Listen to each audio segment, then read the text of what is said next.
Good afternoon and welcome to America's Day at the Races, brought to you in part by America's Best Racing. A gorgeous day down at Oaklawn Park, and it's President's Day, and it's such an important day here that we've brought on a very special team on the desk today. We just got Oaklawn because just about everybody else in the country canceled, actually, today, including us at Aqueduct as well as other racetracks. A lot of wind in the area, but it's nice weather down at Oaklawn Park. The MIG is down at Oaklawn, and I'm happy to be joined by Jonathan Kinchin and Paul LaDuca. How you guys doing? Doing well. I'm doing well. It's a little chilly outside, but not too bad. Really? You were okay coming in? It's a little tough. Really? We already got the fan on because he'll sweat in an igloo. But happy birthday to George Very Washington. hot. Is it officially George Washington's birthday? I think so. I cannot tell. It is, Paul? It is? Really? I never knew that. Anyway, it is President's Day, and we're going to take in the card from 4 through 10 at Oaklawn Park today. I'm interested to talk about these races, maybe come up with some good ideas. The feature is the Ozark, and of course the late pick 5 starts in race number 6. The MIG down at Oaklawn holding down the fort, and looking forward to a very, very big week down there. And while there's a ton of stakes action on the weekend, got a stake on today's card as well, the Ozark, and it features a horse trained by our friend Tom Amoss, I Got Game. And the number 6, Wild and Crazy Night, who will be 6-1 in somebody's dreams, a horse that was a little unlucky in his last start, but he's I Got Game, finishing second to Innova at the fairgrounds. Yeah, I mean, look, my whole idea here was to try to beat these two horses, the 7, I Got Game in today's race, and the 9, Innova, who I thought, well, they both ran well. I didn't think this was the fastest race in the world. Well, I have a question for both you guys. You look at the speed figure. I Got Game is a horse from a buyer perspective. It's almost consistently running 72s and 73, runs a 78. You look at the winner Innova, improved to an 81. The dirt figures are much lower. I find it was an off-the-turf race. Paulie, do you feel that a lot of times off-the-turf figures sometimes seem a little inflated or unreliable going forward? Yeah, I'm coming in agreement with a tiny bit with, actually a lot of bit with Jonathan here, because when you look at Innova, this is a horse that obviously took a step forward on the dirt completely. If you look at the turf race with a 77 buyer, this horse took a 14-point jump, and then, I Got Game took a little bit of a jump too. I'm in agreement with you, Andy. I think sometimes these races get inflated a little bit, and then those two horses did run away, but it was a turf event that I think that you can maybe beat with maybe a horse that is a little bit more polished on dirt. The horse, the number 3, Hola Joey, is improving, and his last 2 starts have been an improvement. Can he take another step forward and beat these? Yeah, I mean, I think this is bad TV. I'm supposed to wait until the race to tell you that this is who I'm going to pick. This is who I'm going to pick. It's okay. Everybody else turned their sets off already, so don't worry about it. Look, I just think that this horse, who I thought ran extremely well last time, was wide all the way around there. And he's a horse that I just feel like is kind of improving through every start. And he's going to be the 3rd choice in here, maybe the 4th choice after it's all said and done. Yeah, he doesn't feel like a horse who has any sex appeal to him. And he's not going to take money, whereas there's a horse like Wild and Crazy Night, one that we talked about quite a bit last time they ran. I think both you and I, Paul, I think we both bet on him.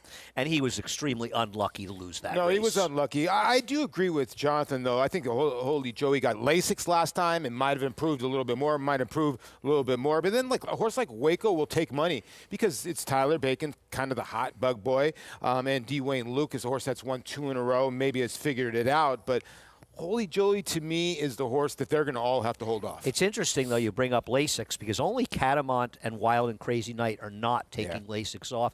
That race is race number 9. It goes off a little bit before 6 o'clock. If you want to play all the races here, anywhere, any day, every day, play through Naira Bets. If you're not a member, head on over to NairaBets.com. Use the promo code BONUS200. We'll match the $200 of your initial deposit. As we said, play any track, anywhere, anytime through Naira Bets. Race number 4, field is heading onto the racetrack for this race. As we can see, they're leaving the paddock. It's a 6-furlong race, a claiming race, $20,000 tag, and these are horses that have never won 2 races. It's a difficult group. I mean, when they drop down to 20 non-2, you really don't know which horses are dropping with intent, and sometimes JK, we figured this out by playing this place. You can get prices. Sometimes the horse that's at that condition kind of wins, and you fall for the dropper sometimes. Yeah, absolutely. Yeah, I think this is a race that should feature a fairly strong pace. Any of the 7, 8, and 10 have speed in the air, and I thought horses like the 1, 2, and 3 down on the inside might be the horses to take advantage of it. But I noticed I think a theme throughout today's races, a lot of these races are wide open. It's very hard to narrow it down to a minimum of a contender in some of these races. It's not even really a theme just today. It's just kind of Oaklawn, right? I mean, like Oaklawn is like that.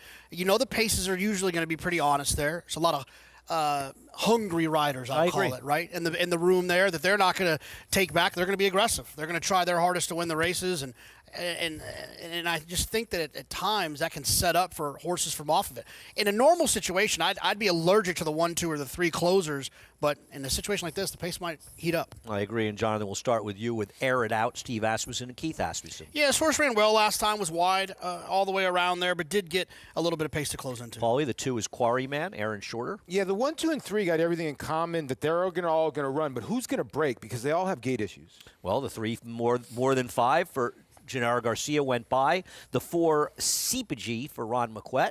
Ron's barn's been rolling. Now, he had this horse before. Tom Amos had this horse for 1 start. Hollis Bolus, Isaac Castillo. Cutting back a little bit, might appreciate that cutback. The 6 is Improbable First, trained by Michael Rohn. Gets Martin Schwann's going to need to improve second time Lasix. Potential speed coming off a sloppy race at Houston is Lend It To Me, Steve Asmussen again. This one with Eric. I think this is where I'm going to land. This horse right here, he's drawn well to take advantage of this pace he has. Another potential speed is the 8. It'll Do. Fernando Hara riding here. He's listed to ride here this weekend in New York. I thought 15-1's not bad on this horse, considering this horse might be able to rate a little bit. Kelsey Hare, I believe, looking for her first win at the meet, riding the 9. This is the only horse I almost took, but same price as the 7. Give me the 7. And the 10 rounds out the field, Gold Member. Yeah, you get Tyler Bacon. The horse broke maiden last time out. Maybe that was the light bulb they go for this 4-year-old by Golden Sense. Isn't this for fans of Austin Powers? Was it Gold Member? Oh, yeah, Mr. Gold Member, yeah. Is that wonderful? Yeah. That's good. Like those movies. Andy, You pretty guys good. watch SNL? We were talking about that before last night. I enjoyed it. I know that Mig watched it because Mig loves late night TV. How late were you actually up last night, Richie?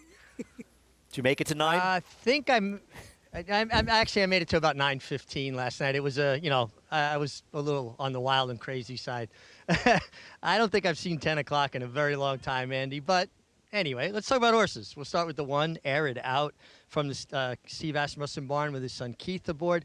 This is the horse I like. Last time he was 8 of 8. He was kind of, caught wide. No fault of Keith's. Just kind of treading water out there. And when he finally straightened away, I thought he dropped his head and finished with some interest. I think there's ample speed in there to help him work out a trip. There should be some separation. I do think there'll be some pace on. The 5 horse, Hollis Bolus, if I'm saying that correctly. From a physical standpoint, this is a horse at 9-1. I do think will outrun his odds. Like what I'm seeing there. You get Isaac Castillo, who I think is a highly underrated rider. And I just thought from a physical perspective, he was a little bit interesting. And then you have the other Asmussen with Eric Asmussen aboard, Lend It To Me. Also owned and trained by Steve Asmussen. This horse can have high speed at times, and I think it would be a complementary style to his uncoupled stablemate, the 1, Air It Out, both owned and trained by Steve. So I do think there's going to be pace on, and I'm looking for Air It Out to air it out.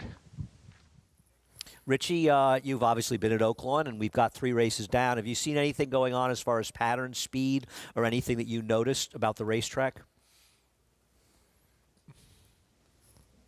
I think we lost him. No, Andy, I'm sorry. I couldn't get to the mic quick enough. I thought we were done. I think the track is very fair. Now, they didn't open for training this morning till very late, so not till after 9 o'clock because the temperatures were so low and the track was frozen. But then the Harrows went to work early, probably about 5:30, and they just kept working the track. And I'm not seeing anything that I would call a pattern yet. It just seems like a very honest track.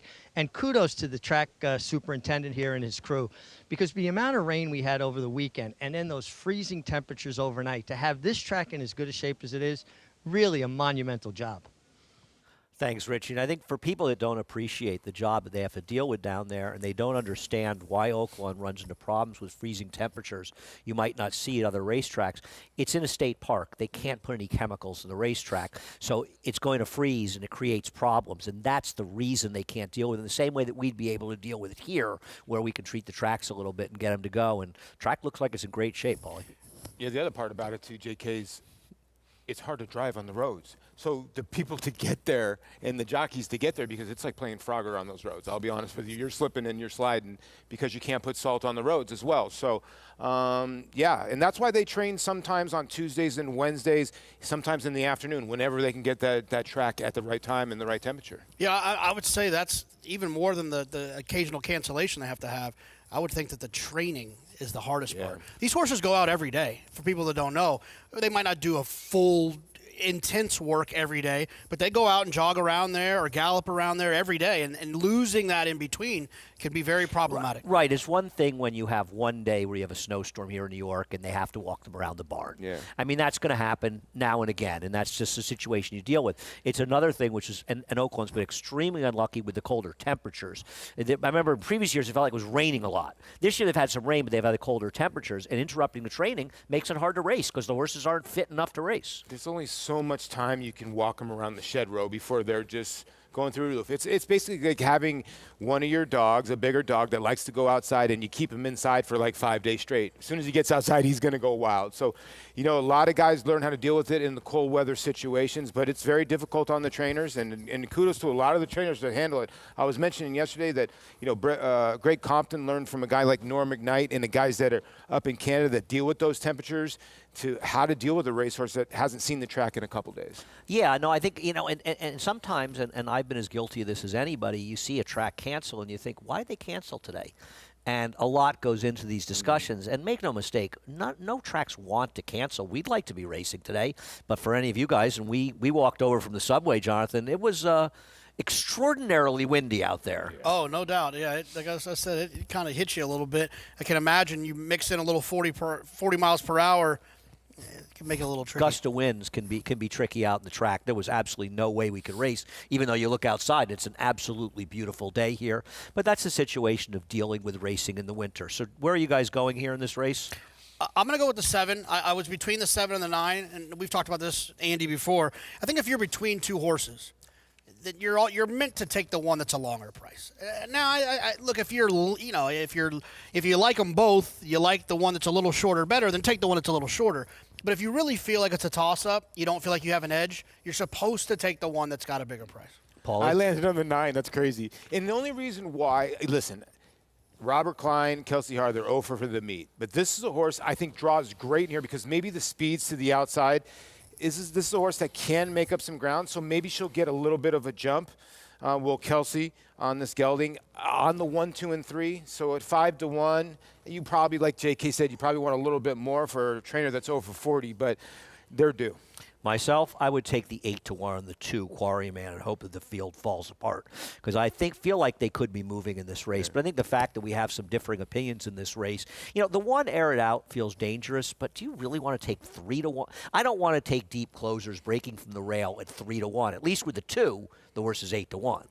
And the reason why, to elaborate, is let me speak for you, Andy, tell me if I'm wrong, is that I'm sure we agree. Everything has to go right from that position. And that's great, and that's fine if the horse is 10-1. But at 3-1, you're not getting the best of it, needing everything to go right. Right. You can take a gamble at a price in a way that you would not if you were looking at a race and you were betting on a short price. We'll see what happens. Race number 4, they're heading in the gate. Let's get the call from Matt Dinnerman. Kontiki coming up to the gate. CPG to post 4.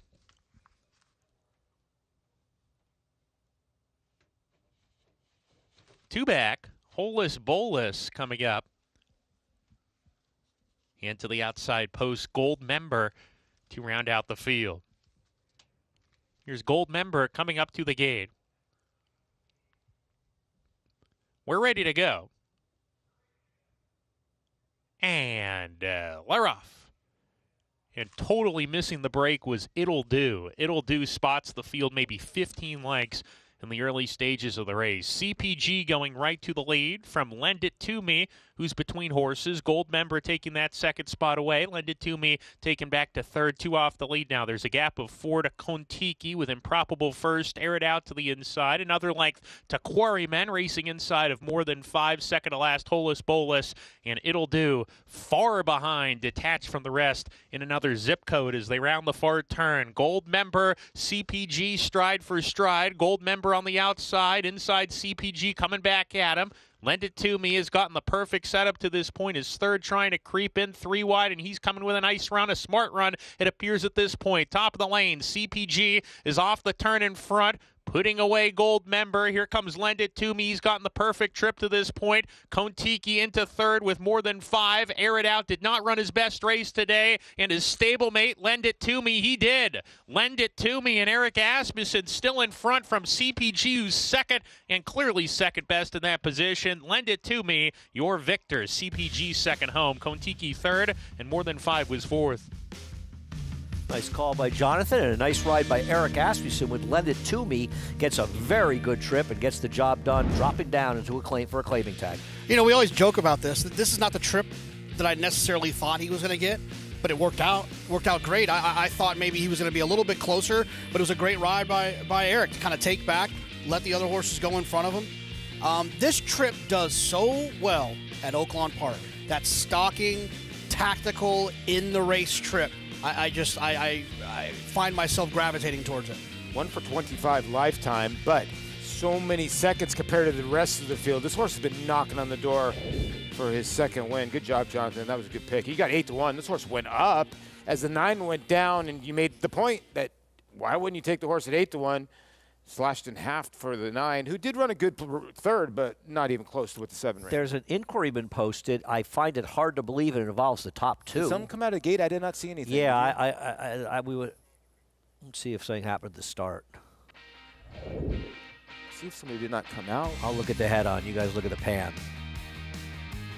Oh, you Yeah. know what? It's the 8. 5. Oh, the 8. No, the 8-12. 8-12. 8 Yeah. didn't come Oh, out of the really? gate. Yeah, the 8-12. That's, Yeah, that's 12, what's okay. about the 8. So, you know, when they look at that, they'll want to look and make sure that the assistant starter in the gate was able to let go of the 8, and he had every chance to break. And what you can see right now, he went straight up in the air and kind of just, well, you're right, Andy. I can't tell from here. And, you know, it's an important thing I think people have to understand with the stewards making this decision. It's not a question of saying, well, we're not really sure, but, you know, you bet the 8, you get your money back. It doesn't work that way because if the horse, yes, if a horse didn't get a fair chance, the bettors all deserve to get their money back.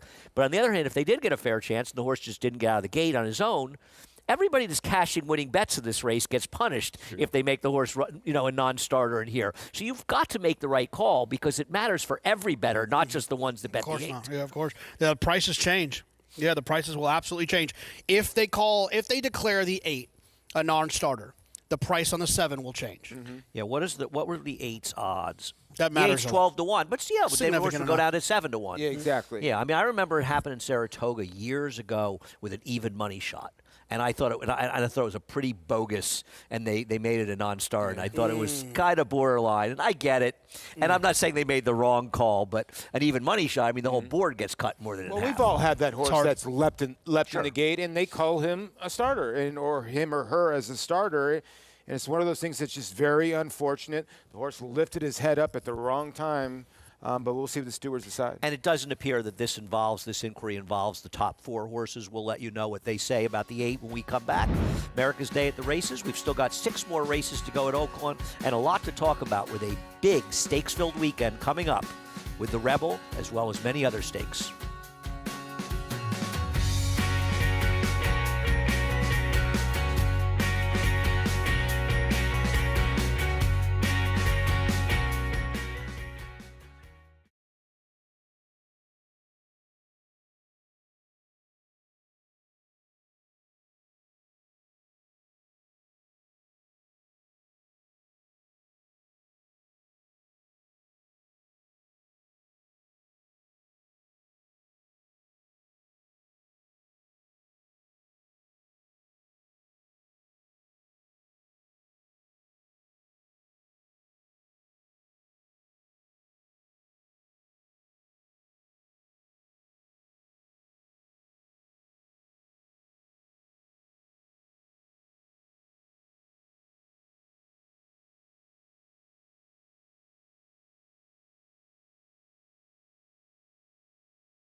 During Leo McLaughlin's 22-year run as mayor of Hot Springs, starting in 1926, the city became a haven for notorious criminals and gangsters, most notably Al Capone. A lot of people aren't aware of the fact that in 1931, Las Vegas, Nevada had 5,000 people in it and no high-rise hotels. Everyone was there to build the Boulder Dam, which became the Hoover Dam.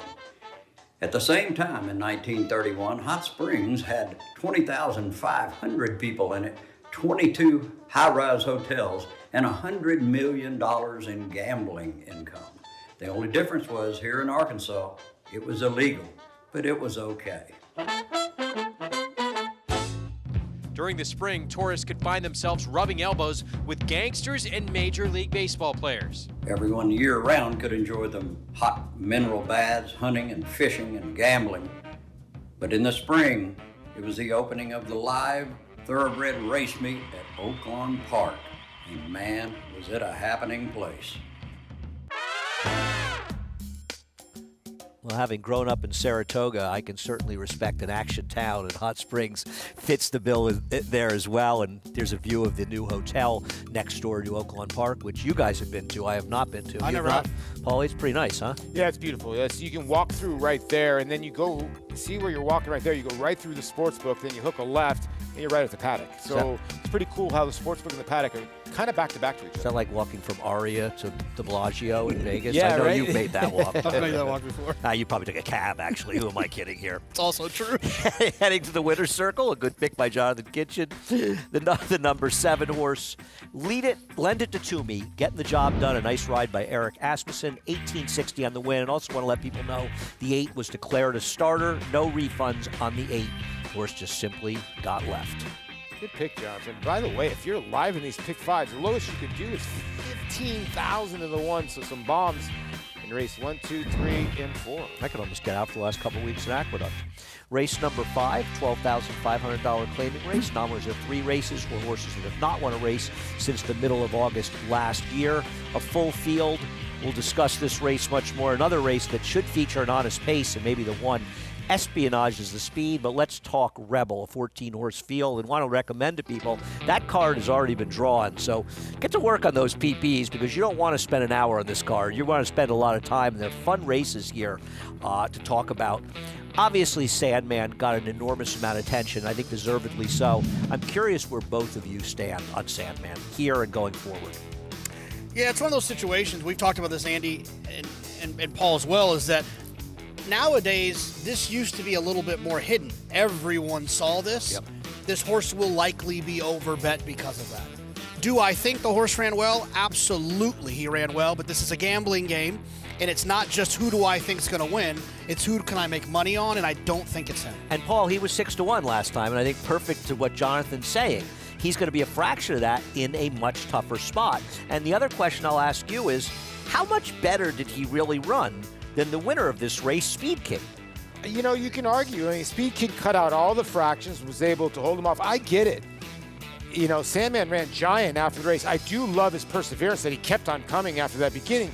But let's not mistake also that he's been left twice before. So it's not the first time he's had trouble at the gate. He's kind of a little bit wanders around. You can see he's all over the place. So he still needs to grow up for me. And now you get a full field, Andy. You got to go around a lot of horses. So if he makes any kind of mistake, he will not win. He made the lead. The pace was not blazing fast. No, but it wasn't. But he's going to have to deal with a couple of. He's going to have to deal with horses that are going to be faster this time early. He's going to have to earn it. You know, Richie talked to Ron McQuett yesterday. You weren't here, but Paulie and I were here, and Ron said he's 51% to Yeah. win. And I don't know exactly how he did the math on that. I mean, to run. So he might not even run this race. I'll tell you another horse that we didn't even talk about in that replay, and I suggest people watch the replay of the Southwest again, is Publisher. Yeah. Publisher was making a potentially winning move down the inside with Eric Asmussen, and with all due respect, he ain't no Flavian Pratt, and you get Flavian for this race on a horse. I know he's a maiden, but he comes out of that American Promise maiden race, and he could have been right there if he didn't get in trouble. I'm with you. This is a horse that I do like a little bit. But, you know, I want to ask Jonathan this question because, you know, Andy and I had this discussion yesterday about speed bias. Is this the time for Ron McQuett to find out can I rate a little bit from off the pace and maybe lay third or fourth? It's a dangerous game. Can I rate? I know, right? I know. But you've got to find out at some point. That's the point. At you some want to point. use them as preps. You want to win, but you got to find out. But you also got to make sure you have enough points, and we saw it with Dornick last year, right? They tried to find out if he could rate in the race at Keeneland, the Bluegrass, and that went terribly bad. And it didn't work out well for the Derby. He had trouble in that race, and it it wouldn't eventually have worked out for the Belmont, but he didn't rate in the Belmont. But he also learned that he needed to be in front in the Belmont. Yep. So sometimes you have to learn that as well. I get that. He's not the only contenders in this race, are not the ones out of the Southwest. The Smarty Jones winner, Cole Battle, a very interesting story, Richie. A very interesting story and a very interesting horse. And the more you look at him, the more you start to like him. He's 4 for 4 on dirt. His only 2 defeats were in turf races, right? They took a shot for big money at Kentucky Downs. He's run at 6 different tracks in each of his, previous starts. This is the first time he's going to run back-to-back on a racetrack. He's versatile. He can come from off the pace. Last time, not much pace on. He made the pace. So it gives the rider a lot of options. He gets a good inside draw. I do believe he'll be outrun early, but at least he's going to save ground on that first turn. And you guys know one of my principles about riding is you need to save ground at least one of the 2 turns in a 2-turn race, unless you're just pounds the best. I don't think that anybody is pounds the best in here. I think it's very competitive. He's a horse that's shown that he can do it from pretty much anywhere. He's run in behind horses, kickback. I just think that he's kind of one of those hickory kind of throwback horses. After the Smarty Jones, he went home to his Delta Downs base. Liney Briley doing a great job with him. Shipped back into Oaklawn, had his 2 final workouts leading up to the Rebel. Don't sleep on a horse that has a winning habit. 4 for 4 on dirt, 2 in the mud, 2 on fast tracks. Yeah, and I think it's a mistake to simply say, well, he got lucky last time by being on a slow pace, which he kind of did. It was a very slow pace because he can close as well. So it's not as though he needs to be in front. He's a horse that's run well from behind. Yeah, but I don't like the word lucky because a lot of times sometimes horses make their own trip. Right. He was fortunate. He was fortunate. Yeah. He had a good trip. Or we'll just go back to that. He had a good trip. And I don't like betting horses off of good trips, especially when they're in tougher spots. Well, but this also goes back to something, I'll let Paulie comment on this, that you were talking about with wise guys, and, we all feel we're wise guys, looking at trips a lot and horses that had perceived trips getting overbet. I'm not the only one that's going to notice that Publisher is getting a switch to Flavien Prat. Yeah. People have figured out he's good. Maybe Cole Battle's a horse that's going to be a better price than he should be because a lot of people feel their horse got unlucky, and he was lucky. I think he's going to be a better price. But here's my defense for Mig in Cole Battle. Horse that broke his maiden at Evangeline Downs. I get it. It's lower racetrack. Then went to Delta Downs. Then went to another racetrack and won. Then went to Oaklawn and won. And actually, if you look at his Kentucky Down races, they were not bad on the turf. So it looks like this horse can run on cement and he'll run. He's undefeated on the dirt. Is he good enough? Yeah. I agree. The question is whether he's ultimately good enough at Evangeline Downs in Lafayette, Louisiana, which is the home of what great baseball player? Evangeline Downs. No. Ron Guidry? There you go. Louisiana Lightning. From Lafayette, Louisiana. You notice I left Jonathan out Oh, of yeah. that discussion. He's never heard of Ron Guidry. I was 1-9 to not know that one. He won the Cy Young back in 25-3. I don't even like the Yankees, and I know him. Somaticut Road is one of the horses coming in for trainer Bob Baffert. In fact, the only one coming in for Bob Baffert, besides the $1.1 million firster earlier on the card. He's obviously talented. Who is he? And is he good enough to win here? Well, look, I'm a huge fan of a couple of the horses that they have. This group, he's just not as good as he's going to be bet. When Bob Baffert shows up at Oaklawn, they bet his horses like he can't lose. Yeah. And this one's just not one of those. He's going to take a lot of money in here. He can win. He can win. Getaway Car won yesterday, I think, at Sunland, and then they got Citizen Bull. They've got a lot of good ones. This is a lot better field than what Getaway Car faced at Sunland. Yeah. Paulie, where are you standing on this horse? There's Bob's wins. The bottom side of this family, Frolic Stream, all frolicking, all of them, they were all dead sprinters, and I have a feeling you're going to see this horse a little bit down the line back to sprinting. But then again, you count out Bob Baffert at your own peril. I think price is the guide. I think that Jonathan, I agree with you. This horse that probably supposed to be about 6 to 8 to 1 here, and probably ends up closer to 4 to 1 or 9 to 2, if not less. 100%. And that's you mix. This is a really great betting race. You mix in that super race. You mix in the Sandman idea. You mix in the money that Innovator's going to take, that Bullard's going to take, that Speed King's going to take, that Cole Battle's going to take. Whoever you like outside of maybe a couple of them, you're going to probably get a better number than you deserve. don't think even with the buyers? I don't think this horse can win, but I think even with the buyers figure, I think Smokin' Wicked will even take money when people will look at him. The problem with Smokin' Wicked, that's the number 9 horse for Dallas Stewart, is the distance. The distance, 100%. And he's fast, but this is so a you don't tough think race people are to going to look stretch at out. the numbers and the horse will No, take you're a little not wrong. money? I mean, this horse that's run a 292 is an 889. Yeah. He's not going to be 40 to 1. No, I think that's a good point. Yeah. Listen, this is a terrific race and competitive racing, and the stakes throughout the day are good. Like I said, print those PPs up and get to work on the Rebel card. 5 stacks. I think there's 5 stakes. For a second, I thought there were 6 stakes on it, actually. They start early with the Carousel all the way through the Rebel, which is race 11 of the 12-race card. It's a fun day of racing. Trivia question on the way out. Smokin' Wicked's sire, Bobby's Wicked 1.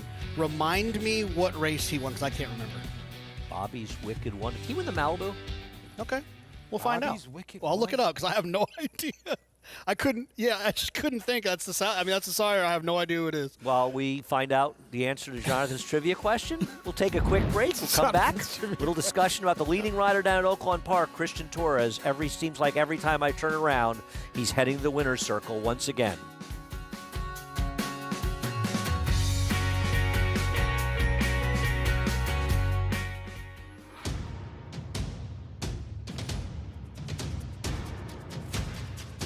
Drain the Clock will win and win by as much as he wants. Drain the Clock will bound home the winner.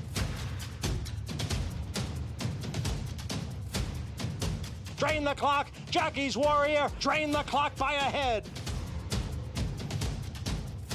$120,000. $100,000 to the back. Horse racing? Check. Weekly promotions? Got 'em. Huge payouts? You bet. With Naira Bets. Download the app today and bet on any track, anywhere, anytime with live HD horse races, betting tips and tutorials, expert picks, and more.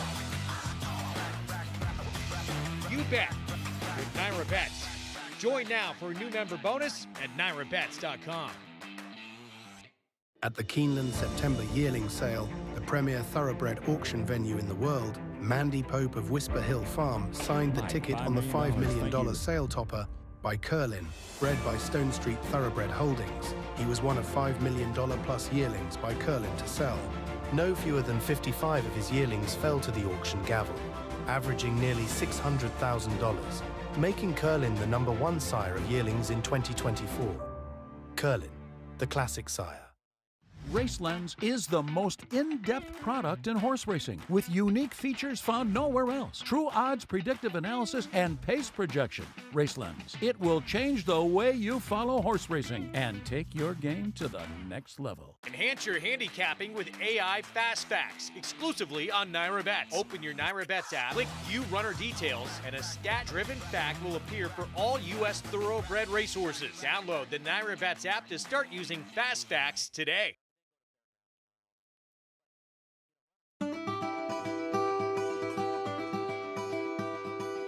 All right, everybody, welcome to Claiborne Farm. Claiborne Farm has been around since 1910. The tour is a backstage look at how we operate as a large-scale breeding farm. These are parts of the farm that have always been off limits to the public. You know, you would only see these barns and these horses up close if you worked out here. So it's been really exciting to open that to the public, to show that end of the industry and just spread that knowledge. You know, you take a group out, they get to scratch on a mare and foal, they think it's super cool, and hopefully create a lifelong fan. So our stallions stand from anywhere from $5,000 to $100,000. That is a stand and nurse guarantee. So that fee is not paid until the next year after the mare has had her baby, the foal stands, and everything is good. We have conceived 22 Kentucky Derby winners, 19 Preakness winners, 22 Belmont winners, and 29 Breeders' Cup winners. In addition to that, 6 of the 13 Triple Crown winners have been conceived in our breeding shed.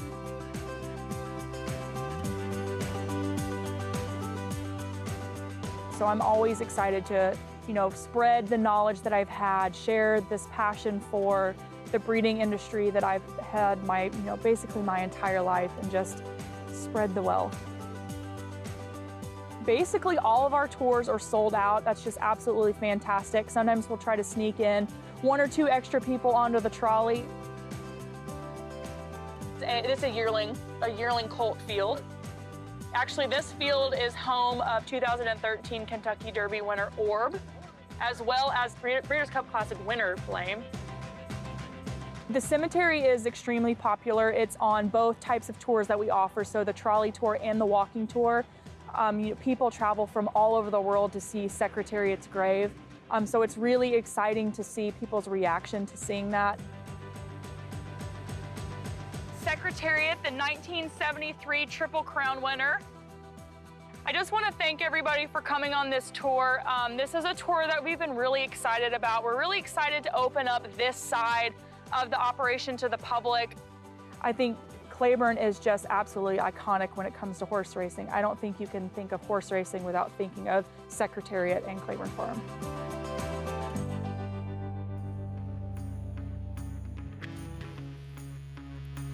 Well, America's Day of the Races is brought to you in part by Claiborne Farm, 100 years of doing the usual unusually well, and can't say enough about Claiborne and what a great place it is, and they've been great supporters of America's Day at the Races from day one.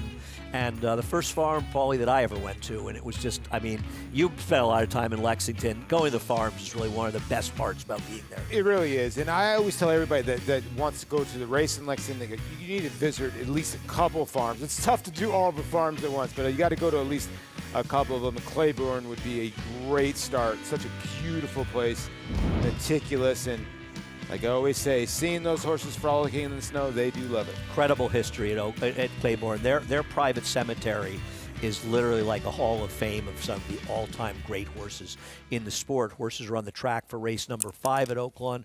They're going 6 furlong, 12-5 to 1. Espionage, Dan Ward, Christian Torres. Has speed from the inside. It's a weapon you definitely want to have drawn down there. The 2, Permafrost, Todd Jordan. Yeah, this horse got claimed by Brad Cox. Now lands in the Todd Jordan barn, and 43 to 1 today. It's a private purchase, actually. Blake Cox owned this horse before. I'm glad you brought that up. Gold Baron, the 3 goes by. The 4 is scratched. Love to Win, William Martin, Harry Hernandez. Yeah, it enters the starter allowance last time, was 20 to 1. Didn't do much running. Star Trek fans here, Paulie, with Vulcan. Yeah, Vulcan, I just don't. 0 for 9 the last 2 years, and Gennaro Garcia's had such a good meet, and this horse ran a bang-up race. I just don't see it happening. Last win in January of 2023. The 7 is Martini Blue. My almost pick here, but I'm getting twice the price on the horse I actually like in here. This horse is talented, though. Has a little bit of speed. Ran well last time. Algebra went by. The 9 Western Command, Tom Amos. Yeah, Tom Amos. I'm always rooting for my man Tom Amos.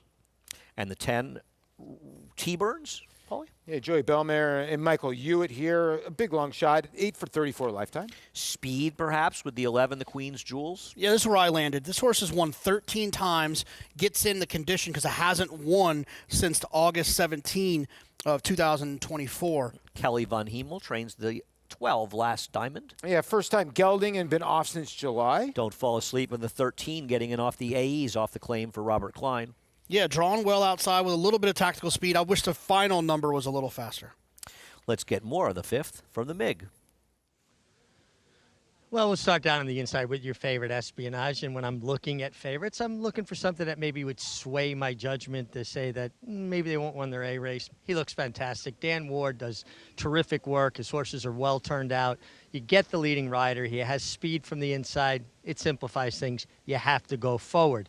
The 5, Love to Win, I thought was a little bit interesting. Really liked the way this horse looked from a physical perspective.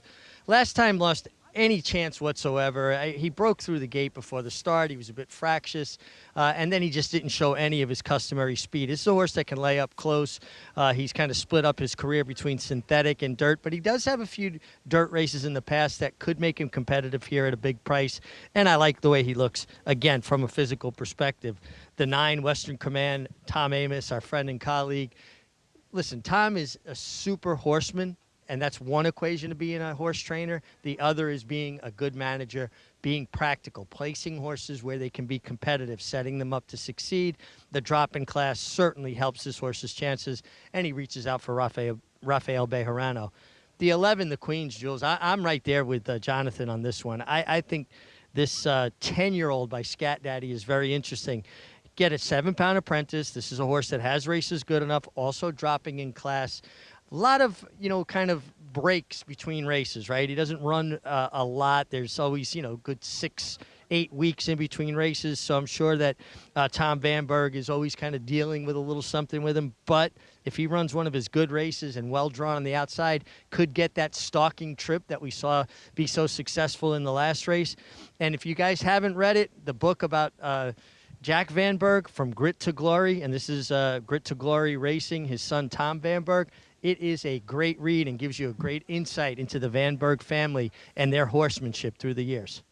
Jack Vanberg, a great trainer back in the days. Most of us know him from Ali Sheba, but he was a very successful trainer on a serious way, especially in the Midwest.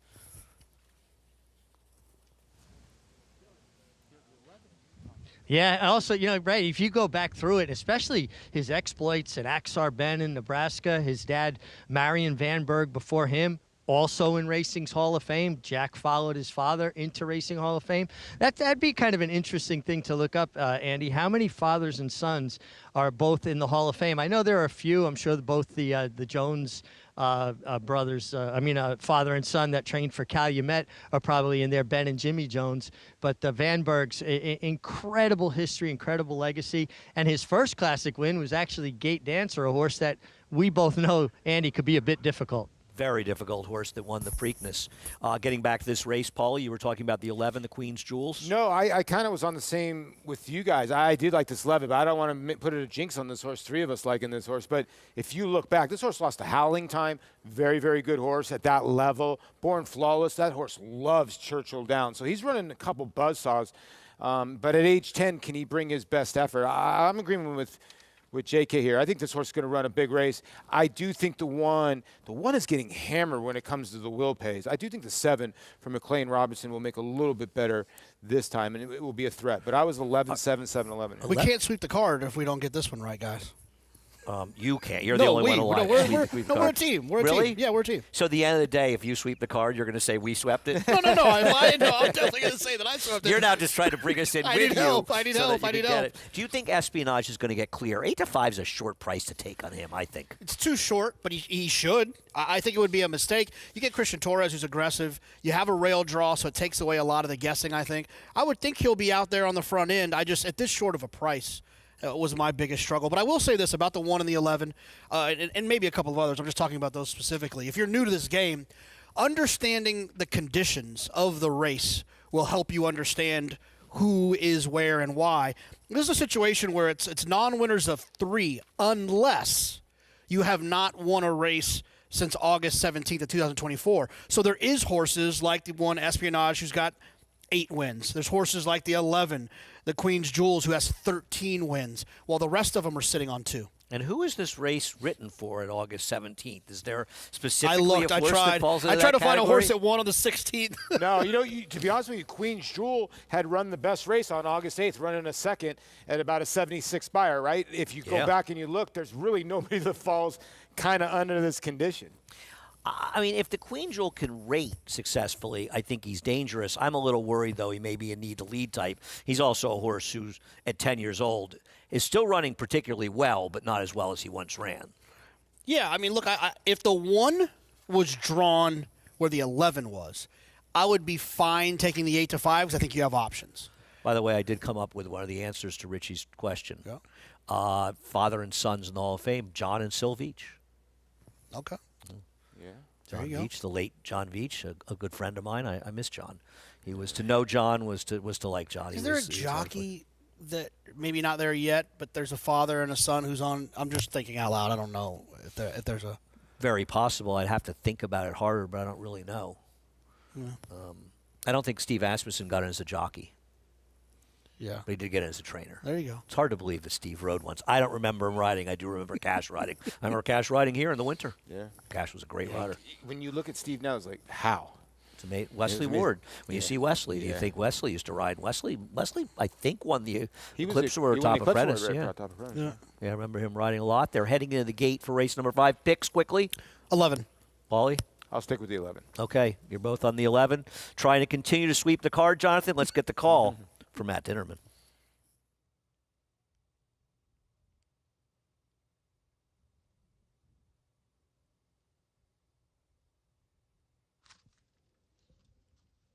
Two back here.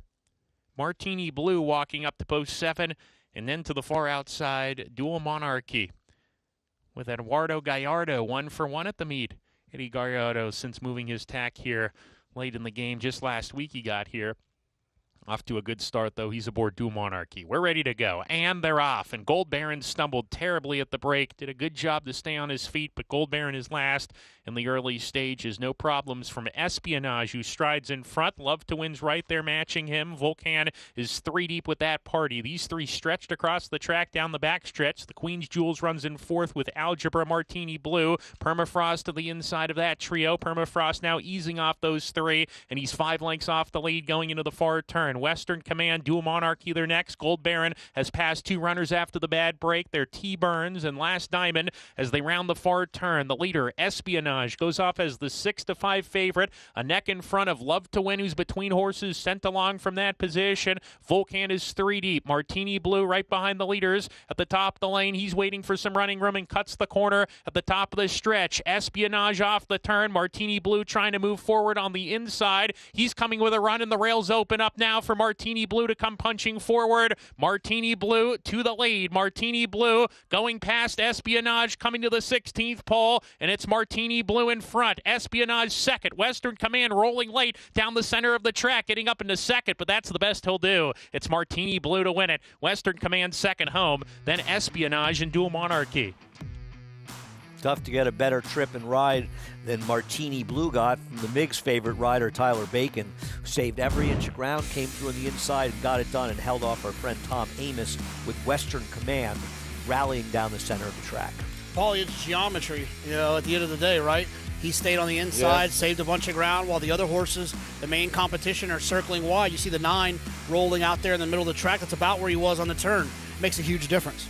Yeah, the 9-man giant here, the 7, Tyler Bacon made the right choice. He kind of sat behind the lead. The 1 got softened up by the 5 and the 6, and he was able to sneak under the rail. And Tom's horse really took off late. You can understand why he protected this horse last time out for the 30 then on the drop. Nice little second, but no doubt about the winner, Martini Blue. Another horse, if you look back, probably in the same kind of forward as Espionage, was kind of like on that precipice of getting in the winner's circle, and got in the winner's circle today. Gets the job done coming through on the inside. McLean Robertson gets the win. And a trainer that he's a little under the radar. He's been struggling a little bit at the meet, but he's a trainer that habitually is a winning trainer at Oaklawn. Yeah, he's a monster when he comes to like Canterbury and when he goes back to Minnesota. And sometimes at Oaklawn, it takes him a little while for his horses to get going. He was not there early in the meet, like the first 2 to 3 weeks. Horses are starting to got going now, and he's very capable. The 1 for 30, don't let it fool you. He'll start stringing some wins together. Have either of you guys been to Canterbury? Yes, love it. I'd like to go. I hear it's great there. It looks fun. That's summer night. The night card that we've covered. Yeah, and then you got whatchamacallit, the legendary announcer there that calls the Viking games, Mr. Allen. Is it Robert Allen? I always forget his first name, but he's phenomenal. I've never seen. He's so talented, Andy. He called the race from the winner's circle. I thought that was very impressive. But did he call it accurately? Yes, he did. that's Paul also Allen. Paul Allen. Paul Excuse Allen, me. I should have got yeah. that. Paul Allen, right? Yeah. No, I've only heard good things about Canterbury. Yeah. It looks like some of those night cards look like a fun night at the races, racing in the winter. Well, we've got a lot more to come on America's Day at the races. Mohima running in the Honeybee, trying to make her 3-year-old debut as she gathers more points towards the Kentucky Oaks. A race she could be favored in if things go right. We'll have more on her and the rest of the card when we come back.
Welcome back to America's Day at the Races. Richard Migliori down at Oaklawn, Jonathan Kinch and Paula Duke and myself, Andy Serling, here at Aqueduct.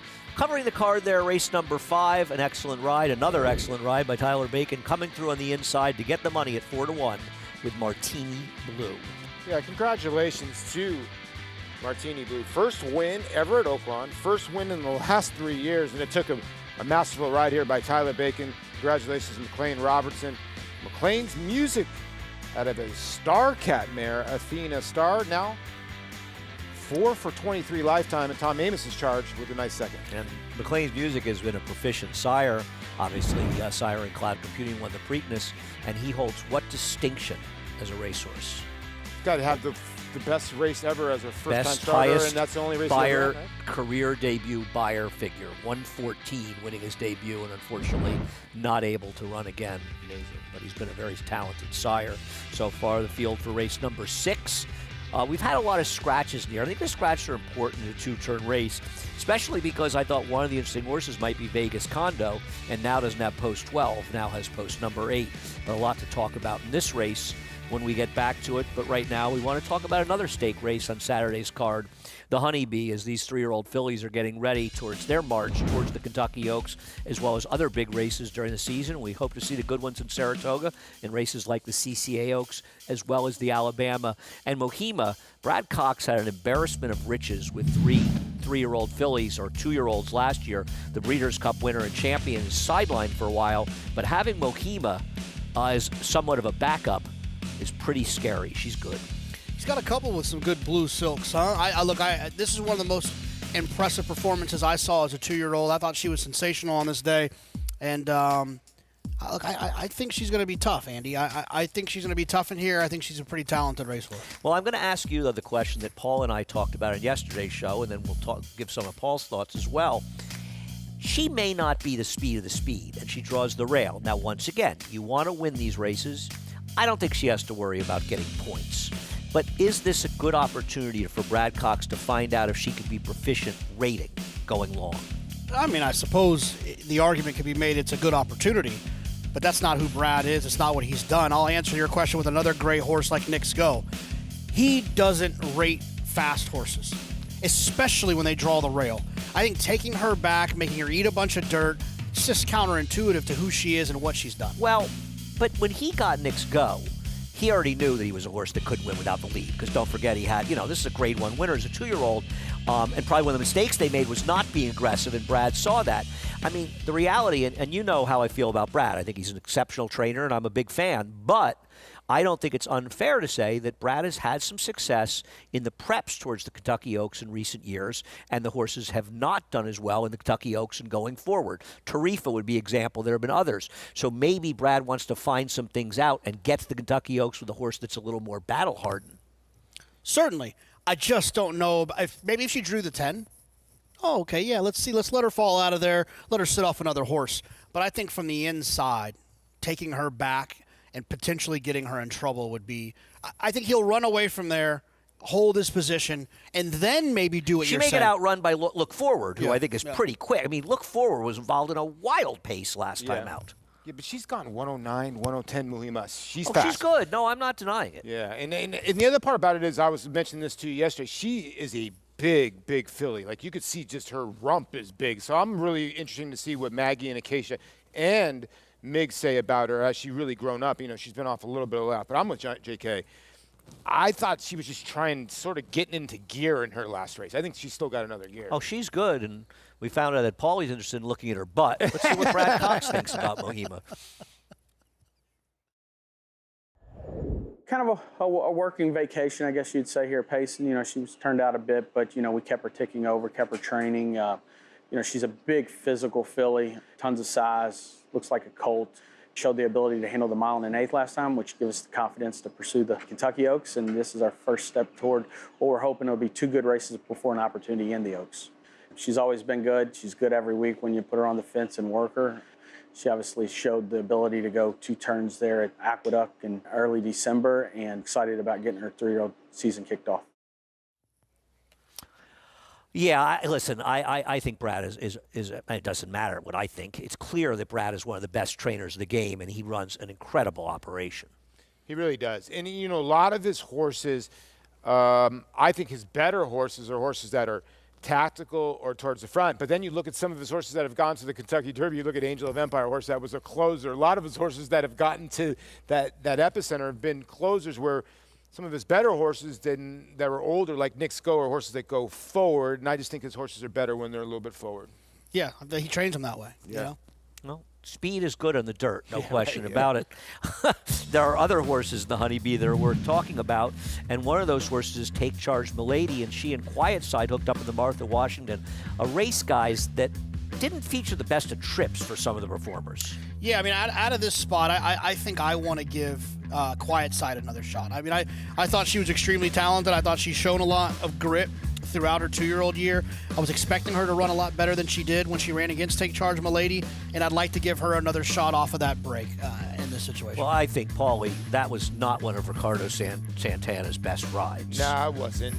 You get Jose Ortiz aboard, and listen, Johnny Ortiz is at high hopes for this horse.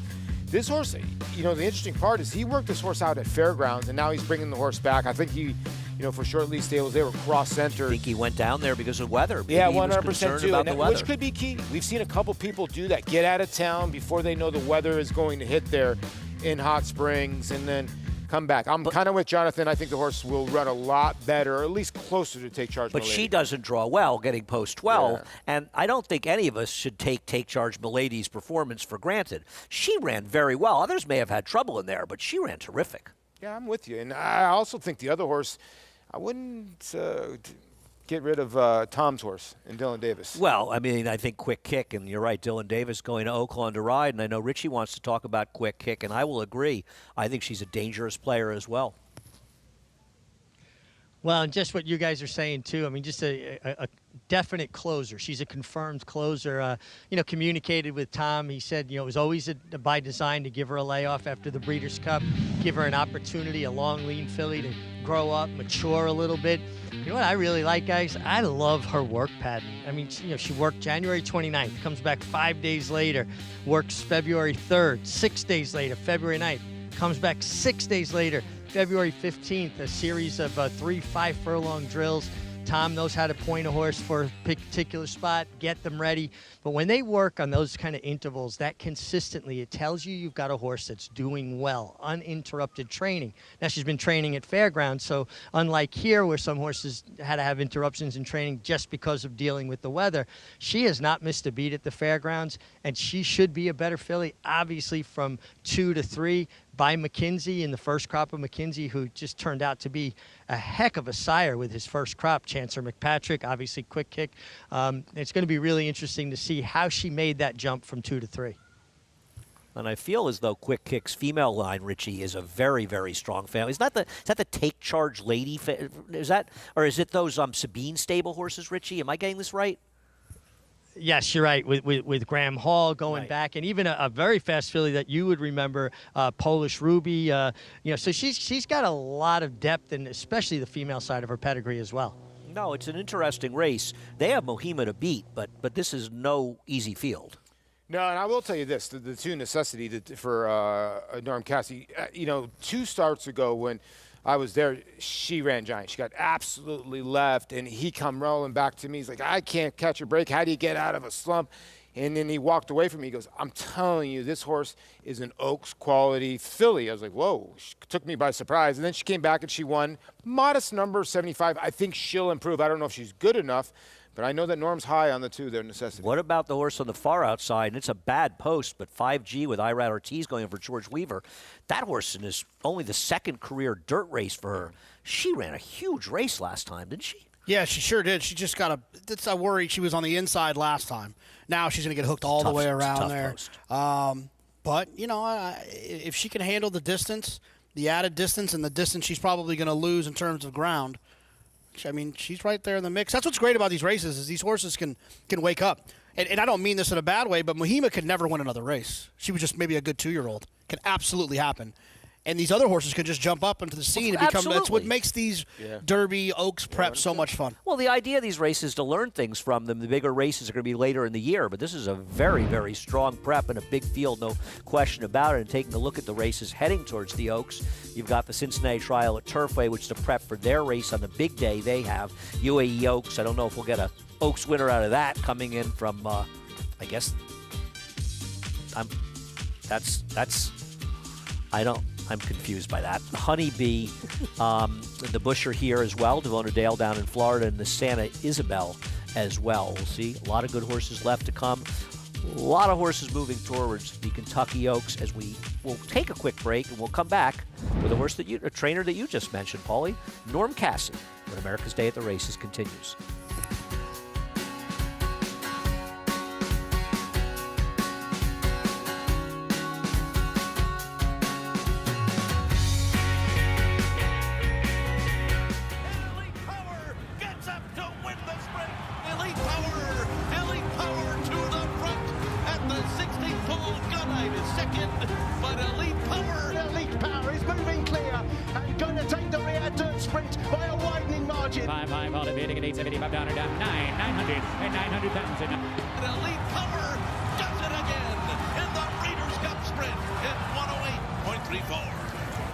The power of Juddmonte.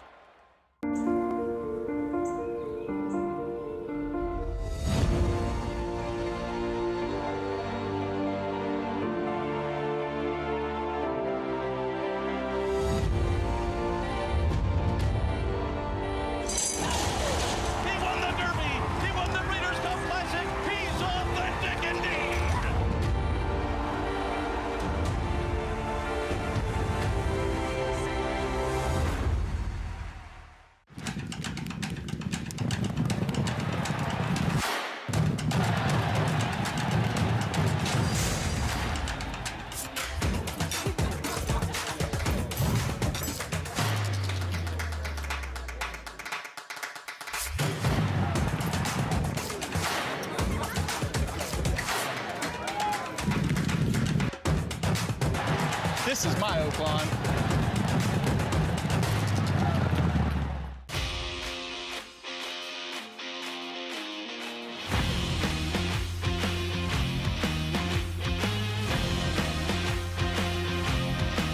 The son of Run Happy, Nutella Fella, has won the Hopeful. Rodney is widening the margin now. It's going to be Rodney to win the Affirmed Success. Eclipse champion Run Happy, price for value, and standing strong at Claiborne Farm.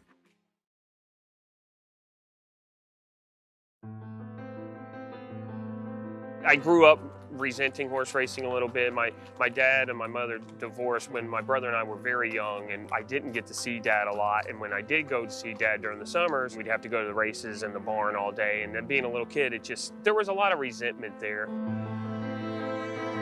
I didn't really have a direction early on in my life. I loved sports. I loved baseball. I actually played a year of college baseball. But I mean, at some point you realize, you're 5'6", you're 5'7", you're slow as hell, you have a terrible arm. You're not going to be a Major League Baseball player. Growing up in Louisville, I fell in love with horse racing on my own. The unbeaten colt, Smarty Jones, is drawing away to win the Derby. In the year that Smarty Jones won, I caught the bug really, really bad and decided that's what I wanted to do. I remember the conversation really well because it took a long time to have it, probably a couple years to tell Dad I knew I wanted to be a trainer, I knew I wanted to follow in his footsteps, but I wasn't brave enough to tell him that yet. I was embarrassed to admit it for whatever reason, and it was an emotional thing to tell him, and I don't know why, because as soon as I did tell him, he's like, well, then let's do it. Let's make you the best that you can possibly be, and we hit the ground running. But Tepin has a 5-length margin and deep stretch. It is Tepin. Tepin in front. Tepin, Parado racing it over near the line. Tepin from Bamboo. Wins for America and back the Queen. Tepin in front. They have a furlong to run, and she has turned them away. And she is going to make this her own personal playground, Tepin. I just give credit to Tepin for a lot of things. Tepin is definitely the reason I went on my own because she gave me that confidence. You know, when I left to go on my own, there was no handouts. I got my own clients. At the time, I was a little upset about that, but in hindsight, that was the right thing to do because now everything has been that much more rewarding. Hart Legacy still going strong. Hart Legacy goes coast to coast. To win my first graded stake at Churchill Downs, we did it for Mary Lou Whitney while Mary Lou was still with us. And to win a race named after a horse that Mary Lou bred, the Whitney's bred regret. You know, it's kind of fairy tale, and it was a good moment. It is Pretty Birdie, jockey Louis Saez, wearing the colors of the Mary Lou Whitney stables. Pretty Birdie takes the Schuylerville. Being associated with Mary Lou Whitney and her husband John, who have been so great for the sport and so great for the town of Saratoga, I knew there was a lot of pressure riding on Pretty Birdie and me, and she delivered. I've been a part of a lot of big races, won a lot of big races when I worked for my father, but that was the biggest moment of my life in racing so far. There's two simple goals. I would like to be the guy in Kentucky, you know, at that very top tier at Churchill and Kingland. That would be one of my main goals, but the only goal is to win the Kentucky Derby. Understood. Well, Norm Cassie will be represented in race number 6 at Oak, along with the 3 Songmaker. Ricardo Santana has the mount, but he's also got a big weekend coming up, and among his starters is a kind of an exciting 2-for-2 Son of Bernardini, a horse they bought at the 2-year-old sale last year, or I should say in 2023. Didn't get the race at the end of 2024. But this guy is fast, but this is a big step forward, Jonathan. Yeah, it's a big step forward, but listen, the one thing that you can't coach is speed. And this horse has it. He's drawn well enough to be able to take advantage of that. And he hasn't just always got it the easy way. He's run in these races early, and I appreciate that when you're dealing with a horse like this. It's really hard to win first time out from off the pace, and then let's go right to a 2-turn race and just beat a field pretty handily with a resounding Beyer of 98. So obviously the horse is in raging form, likes the racetrack, and you know, Norm started this meet very slow, so his horses have been running of late. And you look at Baddest Big Boy, and you're like, okay, he's light on experience, but not on the numbers. And, you know, he is meeting a lot of horses that are a little bit past their best races, to say the least, in here.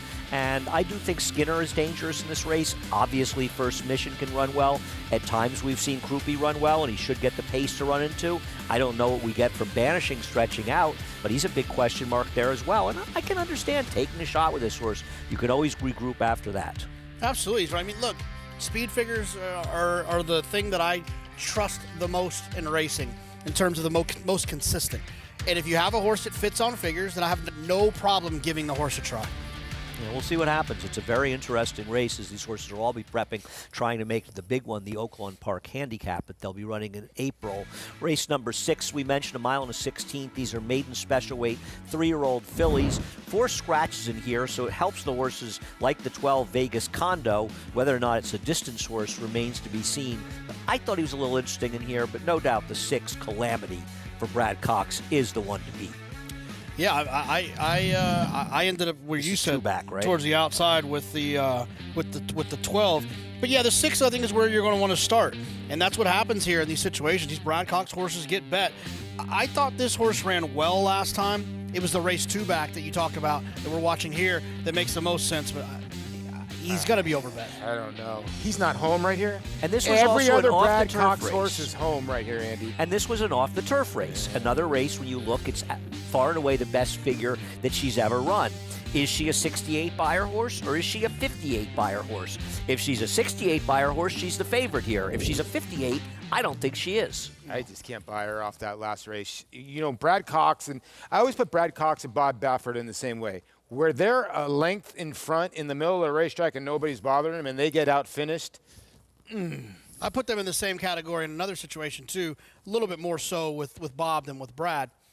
If they start a horse on the dirt and then try to put the horse on the turf, it's usually not the best sign. Now Brad obviously can have some good grass horses. Well, he did run Monomoy Girl on the turf twice before she went to the dirt. I think he was Michael looking for may distance. have had a little something to do with her In getting all back to the right surface. In all seriousness, I think he was looking for distance with her initially. And That's the story, and he's no, sticking I with it? believe that. I really do. I think that you're looking – I think sometimes you'll see that even at Saratoga. I agree. Yeah. Where a Todd will run a horse long on the grass because they need a mile in a 16th. They don't need a 6 furlong race where they're being hustled on the dirt. One of the biggest changes in the game, and the truth is that Paul and I have been playing horses longer than you have, is used to be if a horse started out on the turf, a 2-year-old, they couldn't run in the dirt. Very, very, very rarely. But now, because we run so much more turf racing for 2-year-olds and routes up in Saratoga, that happens. Trainers want to go long. They run them on the turf to start out, and they're ultimately dirt horses, and they get to the right surface. It took me a while to get over my fear of that because I think you would agree, Paulie, back in the day, they just couldn't run the dirt if they ran on the turf. Well, usually, and you always thought, okay, this horse has no speed. They're running the horse long because he's kind of a plotter. It's just not that way anymore. You're right, Andy. The game has changed Yeah, quite a bit. changed, yeah. We'll talk about Vegas Condo, a horse I know. I don't know if you're interested in him, Paulie, but both Jonathan and I are, as horses are getting ready to for the post parade for race number 6. And a little breezy down on the inside, a horse that caught the mud last time for Whit Beckman. I don't think this horse is out of it by any means. Probably the speed of the speed, right? Yeah, I mean, he's been getting bet. The weird thing, though, is that a couple of these horses have been running on off track, so I don't really know what to make of their performances. And Nick Juarez riding this horse, Little Breezy, for Wick Beckman. The 2 Rush to Glorious Scratch. The 3 is Songmaker for the aforementioned Norm Cassie, stretching out. I wanted to be against this horse, but he got bet last time, and it makes me think maybe they thought he was going to run better than he did. Norm has very good numbers stretching horses out, which is a tough thing to do. Plaisir d'Amour, dirt for the first time, Paulie, for Ken McPeak? Yeah, this one went out of the Josie Carroll barn. She's a very good trainer. This one owned and bred by Mr. Earl Mack. The 5, John Ortiz, training Maddie and Lizzie's Honor. Yeah, didn't really get bet first time out, didn't run first time out. Maddie and Lizzie's Honor, excuse me. Calamity the 6, the favorite for Brad Cox. Yeah, I guess deserving favorite, especially for the connections. Christian Torres has the mount. Trading Secrets is the 7. Tyler Bacon riding for Wayne. Yeah, never bet, never really run. Does get Lasix for the first time. The 9, Ensorcel. For Ron McQuett. Yeah, it puts blinkers on, but they better really wake this one up to be competitive in this group. She started out better than she is now. And then Vegas Condo, who's only been running in California, goes out for Jimmy DeVito. And this horse was in the Ronnie Ellis barn, and Mike Smith had ridden this horse. And, Ronnie usually takes his time with his horses, so maybe Jimmy DeVito now, Martin Garcia. That California speed sometimes translates here. And interestingly enough, she's one of 3 4-year-olds in this 8-horse field as we get more on the 6th from the MIG. Yeah, Andy, and we'll start down on the inside with the 1 Little Breezy. I think the inside post definitely aids this horse's opportunities to get it done here. Should be forward. Nick Juarez is an aggressive rider, and I think he'll guard his inside position. The 3 Songmaker, I like this horse stretching out. Not only does Norm Cassie have good numbers on the stretch out, but this horse has a serious stamina-based or stamina-influenced pedigree, particularly on the female side. And it's always great to see those Mary Lou Whitney, pedigrees that pop up and her legacy kind of living on here. The 4, Plaisir d'Amour, if I'm saying that properly, getting on dirt for the first time after running on turf and synthetic, homebred for Earl Mack. I like the fact that this horse has a real sharp 5 furlong work. A lot of horses that are more turf horses or more synthetic horses will work good up to a half a mile, and usually that 5th furlong kind of shows up on him. The fact that she was able to finish a 5 furlong work in a good time like that gives me a little more confidence that she will handle the dirt, trying it for the first time. And then the 12 Vegas Condo just looked fantastic. Sharp-looking daughter of Into Mischief. Comes from Santa Anita, where she was chasing the pace, sprinting on the dirt, then tried turf. I think she gets in the right kind of spot here, stretching out in the dirt. She does have the far outside post, but there were 4 scratches, so I don't think it's as much of a hindrance as it would have been if he didn't have those scratches. And Martin Garcia, another rider that understands the value of getting your position going forward. Thanks a lot, Richie. Talking about the number 12 Vegas Condo, Source who's only sprinted, but she has run figures back about almost a year ago that are faster than anyone's run in this field. Yeah, and I'm going to ignore the turf race. Feels like kind of a give-up move to me. Like, oh, what do I do? What do we do with this horse? And now gets a change of scenery. I like to think that this one's going to run a little bit better. And at 5-1, we were talking about that earlier. At 8-5, I'd have a problem with the 12 horse. But at 5-1, I like to say I don't have a problem paying to find out. At that number. Where do you stand on this horse, Paulie? I'm with him. I think. Listen, I landed on the 7 because these are the kind of races that kind of Dwayne Lucas wins, or that you look at the horse, probably doesn't want to go the mile on the 16th, Bacardi Muddy Racetrack, but gets Lasix for the first time.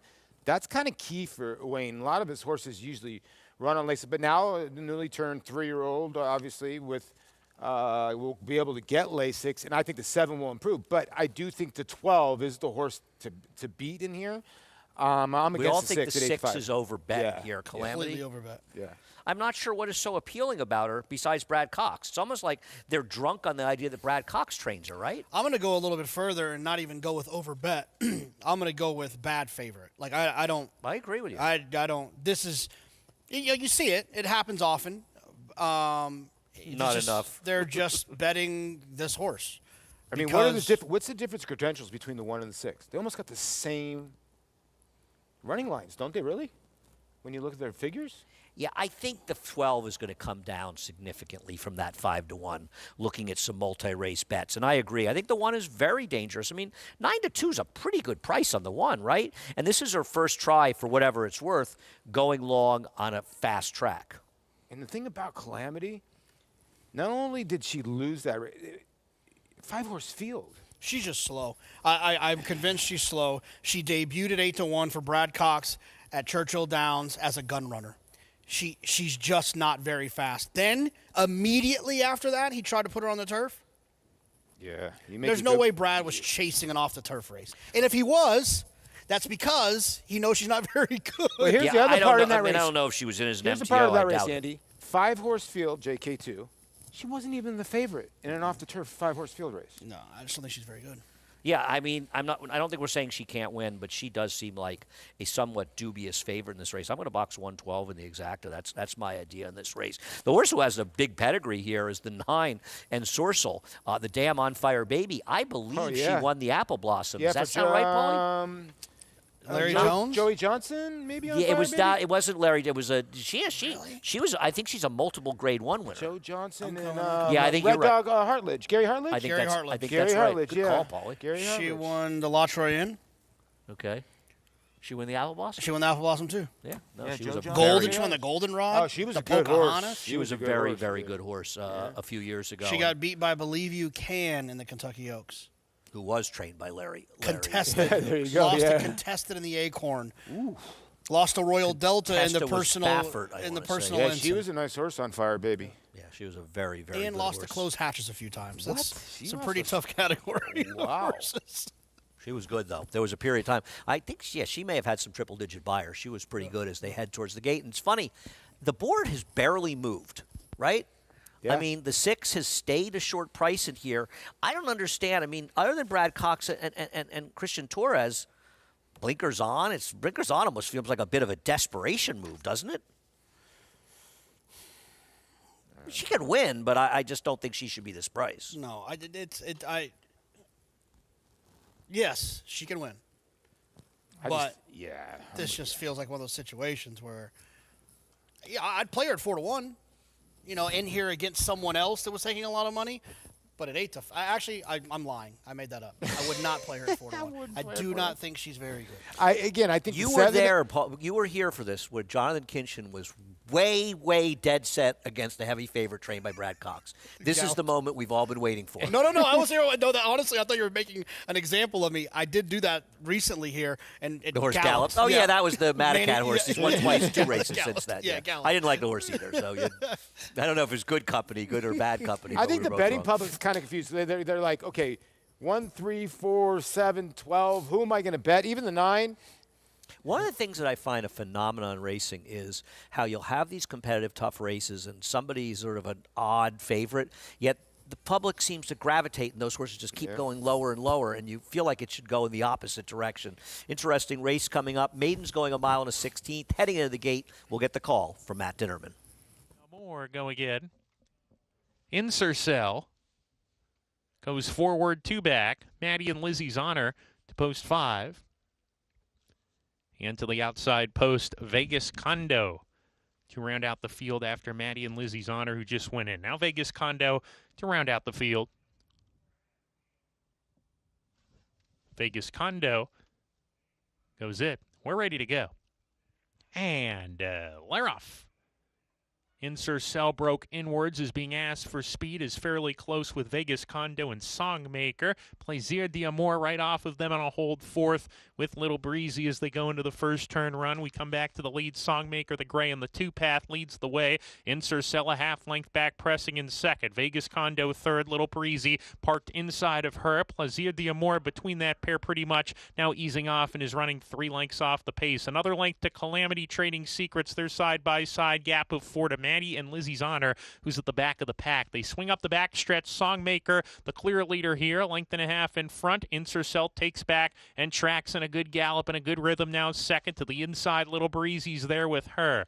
Then comes Vegas Kondo still in fourth. Plaisir d'Amour along with Calamity. They're side by side, only 3 lengths off the lead with Trading Secrets, who joins them. And Maddie and Lizzie's Honor still the back marker as they approach the 4-turn run. Songmaker into the turn, a length in front. Insercell now sent after that leader from the second spot. Little Breezy third on the inside. Vegas Kondo just past her. Vegas Kondo into third with Little Breezy as they round the 4th turn. Plaisir d'Amour is 4 lengths off the lead with Calamity. Both runners need to get going if they want to win it. So do the others behind them at the top of the lane. Insercell up to challenge Songmaker. Songmaker drifts very wide off the turn. Probably went about 5 or 6 pass off the rail. Insercell outside of her, still battling. Vegas Kondo is third. Then Calamity with a final furlong to go. Songmaker still in front. Insercell on the outside, trying to reel her in, and she's got a shot to do it. Songmaker continues to drift out, but Insercell now stuck her head in front, and Insercell is going to break the maiden. Insercell well clear with Songmaker. They were 1-2.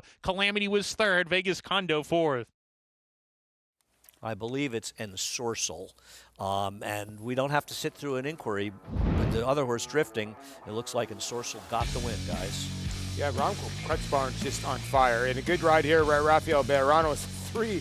Songmaker, nobody wanted to go to the front end here, Jonathan, so the 3 took the initiative. Ricardo Santana drifting out way in the deep path there, but looks like the 9 at a big price. I was going to say 16-1 when they were going in, gets the job done. I got to be honest, the 3, I'm sorry, the 12 didn't do any running.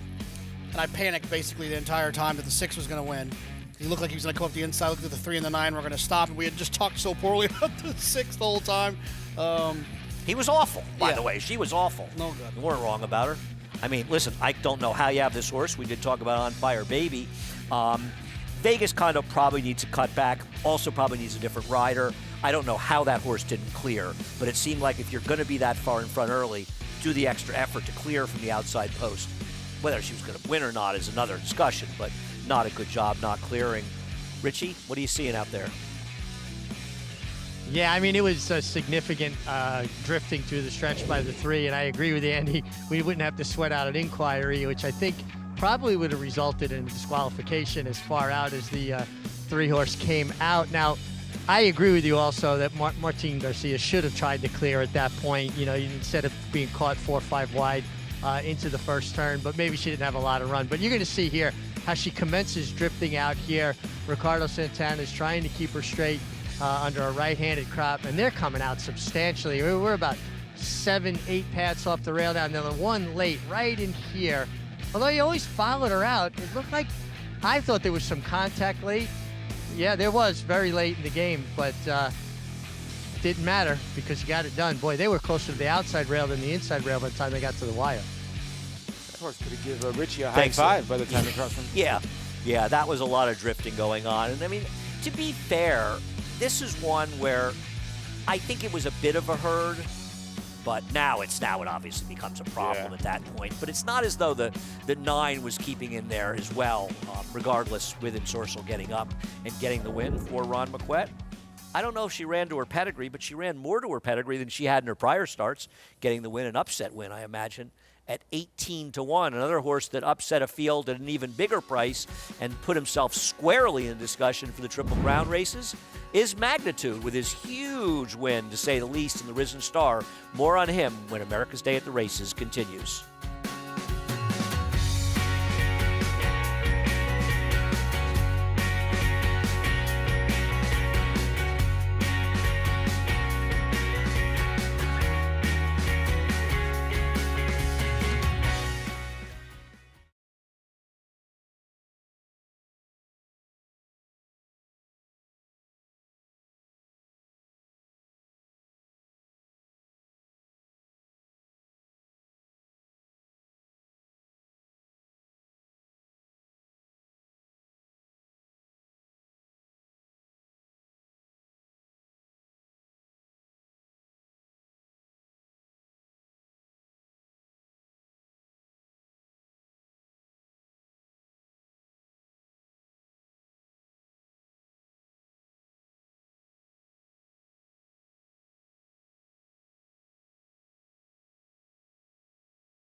If you walk around the Oaklawn backstretch, you'll notice that the barns don't have numbers.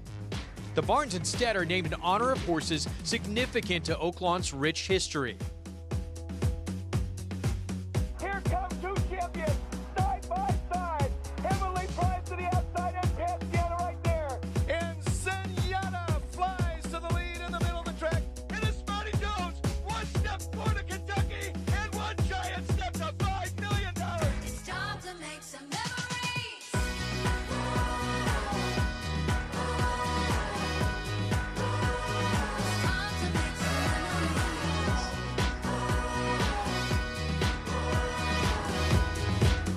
American Pharoah, breathtaking in a mesmerizing performance. The Oaklawn handicap and #1 rating will go to Cigar by 2.5. The champion Azeri, here she comes down the middle, and she does it. 40 barns named after 40 important horses, all who helped to contribute to Oaklawn's rich history in their own way.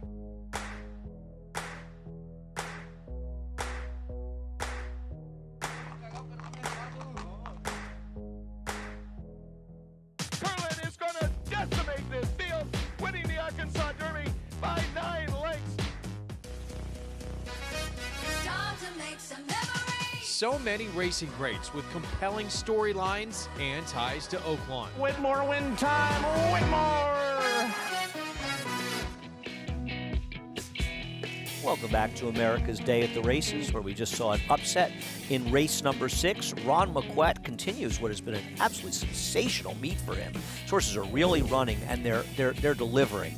You know, when I printed the PPs, he was 13 for 86 with 10 seconds. Probably had a winner or two since then, and another winner here. An excellent meet for him at what is a very, very hard track to win on, Paulie. Yeah, and they're hitting at prices. And this one at a nice price here, and runs to his mama, On Fire Baby, the mama of this horse, and she was a Grade 1 winner and a really good horse. And maybe you look back, and Jonathan and I were just saying we don't want a red board, but maybe first-time blinkers and Lasix going long on a dry racetrack did the trick today, but she got the job done. Yeah, I mean, I think that's an exercise. Andy and I were talking. I think it's an exercise that you're supposed to do. Yeah. Now, doing it in like a braggadocious way, I was like, oh, well, yeah, of course, this horse got blinkers first time. That's annoying. But if you're just actually looking at it to try to figure out what can I do next time, exactly. that makes total sense. Right, it's one thing to look at it, right, exactly. There's nothing wrong with looking and saying, well, you could say this, you could say that, not I would have had it, but you have to go back at races. You have to analyze why you made mistakes. We all make a lot of mistakes. We do miss things, and you want to learn for going forward. Vegas Condo, turn her back next time. She'll get the money. Race number 7, a couple of scratches. The 1, the 5, and both also Ellsworth 13 and 14 came out. Still a field of 10, however, for race number 7. Going a mile, and these are allowance who have never won. $24,000 other than maiden, claiming your starter, or restricted.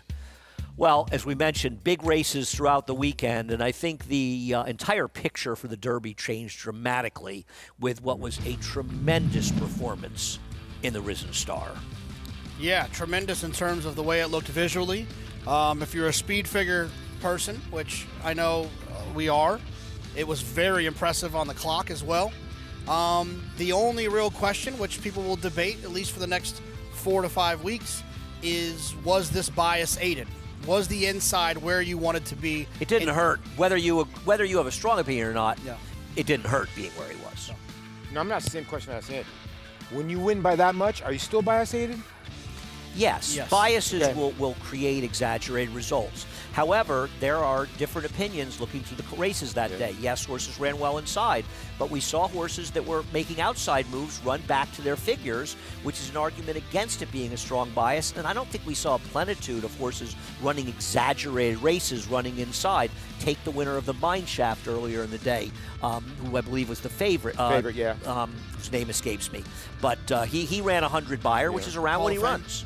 Hall of Fame? Yeah, Hall of Fame. Yeah, Hall of Fame, Yeah, I mean, and the other thing, too, in a horse like this is, like, sometimes horses get brave on the front end. Right. And look, it's a talented horse. It's a Winchell horse. It's a Steve Asmussen trained horse. So it's not like it's outside the realm of possibility that this horse could wake up and run that well. Right, it's Steve Asmussen. It's not some trainer we've never heard of or somebody, that just doesn't win that often that got a freakish performance. It's Steve, and, I'm not comparing him to Gunrunner, but I think a lot of people forget that while Gunrunner was a solid 3-year-old throughout the year, he was just okay, running figures of around 100.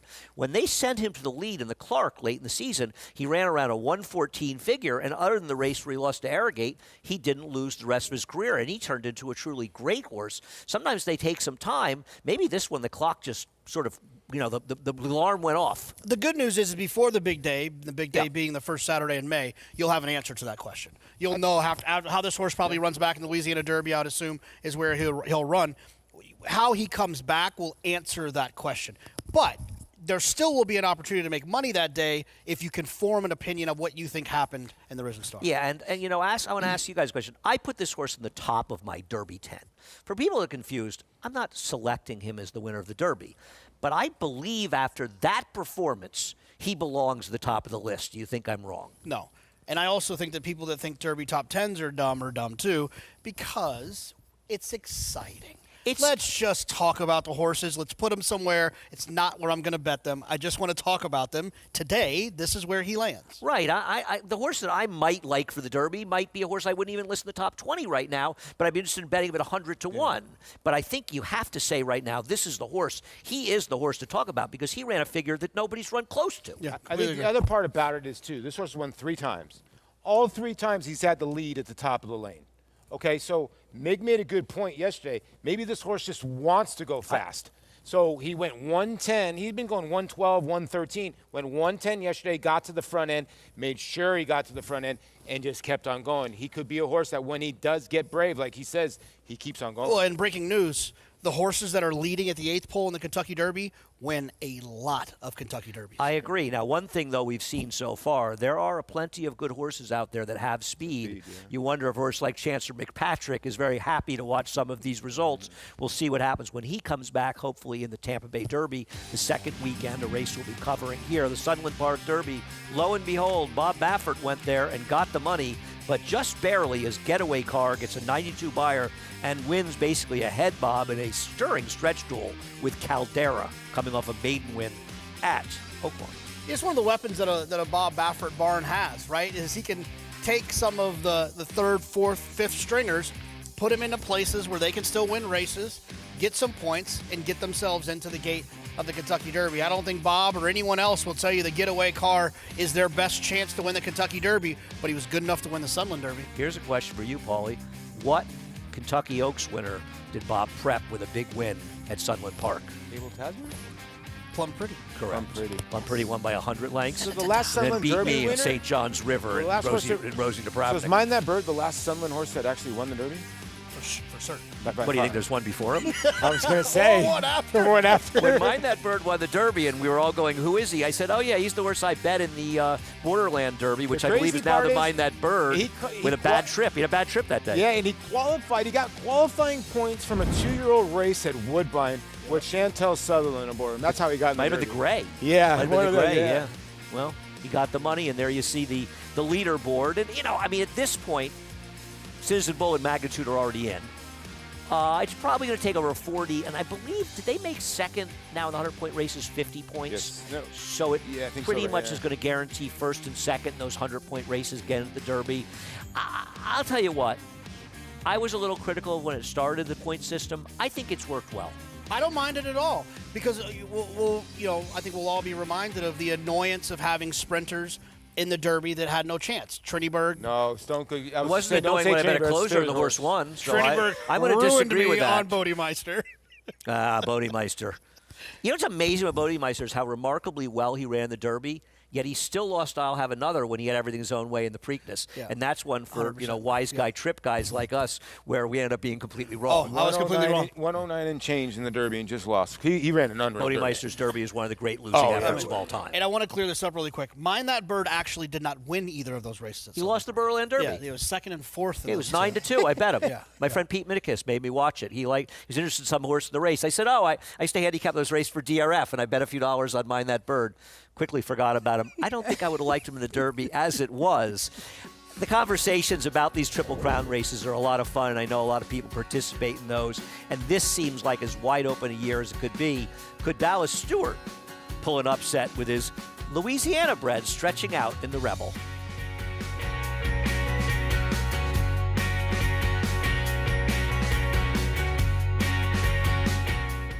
Ran a very, very impressive maiden race at Del Mar. Came back in the Del Mar Futurity. Gaming, a first-crop colt, following in his sire's footsteps, winning the Grade 1 Del Mar Futurity. And then just continued that unbelievable 2-year-old year, went on to win the Breeders' Cup Juvenile, and then was crowned 2-year-old champion. A very exciting combination of pedigree and race record.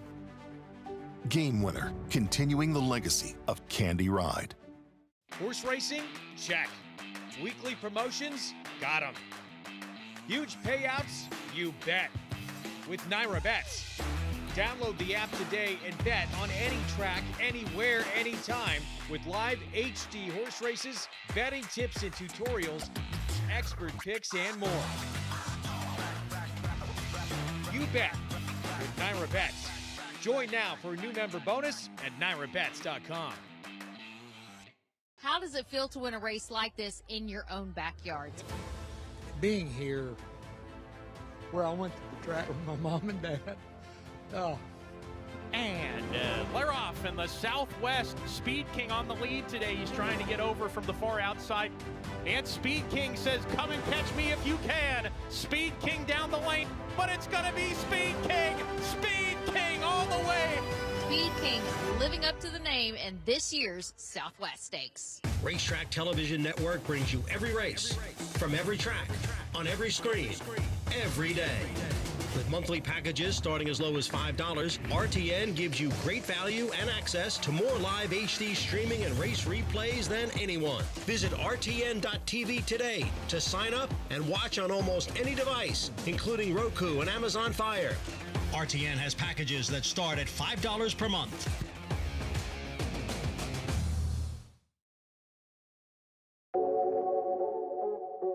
In my early 20s, I was working hard, galloping horses. I think it's very important that you enjoy what you do. You know, I just love being with the horses. You know, first of all, I just fell in love with horses as a young guy, and just love being around them, love petting them, love just training them and doing my best to get them to their peak performance. Not just the racing, I just love the horses. These horses always don't have no speed. So I always wanted to be a trainer. You know, I never thought about being Big Tom at that point. You know, I just wanted to train horses and, you know, hopefully win some races. And I saved up a good bit of money. I had like $50,000 cash saved. I worked my butt off, my wife and I. While some might look to buy a house with that much money stashed in savings, Dallas Stewart bought horses and took out his trainer's license in 1985. He won his first race with End Display, a horse Stewart owned and trained. But an encounter with a D. Wayne Lukas assistant would alter his course as a trainer. I met Randy Bradshaw in '86 with Lucas, saw what the Big Tom was. I felt like I could handle it. Dallas would be involved with 3 Kentucky Derby winners during his 11 years with Lucas. He was the exercise rider of 1988 Kentucky Derby winner Winning Colors. And when Thunder Gulch and Grindstone won the Kentucky Derby in '95 and '96, he was running Lucas's Kentucky division. As a trainer, Stewart had saddled 5 Kentucky Derby runners. Commanding Curve and Golden Soul finished second in back-to-back years as live long shots. And I just felt like they were good long-distance horses, that they had a lot of heart. They showed up and trained hard. They were in the prep races, and they deserve a shot. Golden Soul between horses, down to the wire. Orb has won the Kentucky Derby. It was Golden Soul. They weren't going to be favored, but I felt like they would run well. But they ran, you know, exceedingly better than anybody would ever hoped or thought. And from the Back of the pack on the outside, Commanding Curve is taken second, but California Chrome shines bright in the Kentucky Derby. Commanding Curve was second. You know, we were standing here talking. I had 2 wins in the Derby. You know, no talent. But hey, I'm proud of them. The horse is trained just great, and we believe we've got one on our table somewhere. No Derby yet, but what Dallas does have is a Kentucky Oaks. Lemons Forever winning Kentucky Oaks 132. And 2 Breeders' Cup distaffs. Comes on Bradley Lane with giant strides. Here's the wire. Photo finish. Forever Unbridled, the wire will come in time. Forever Unbridled has won the distaff. And a perspective on racing that affords him the enjoyment of a worthy, lifelong career. I think it's very important that you enjoy what you do and that you enjoy when you're successful, and you have to work hard when you're in a slump. So it's just things that I've learned, and you can work through slumps, and you can not enjoy the good times, but you should.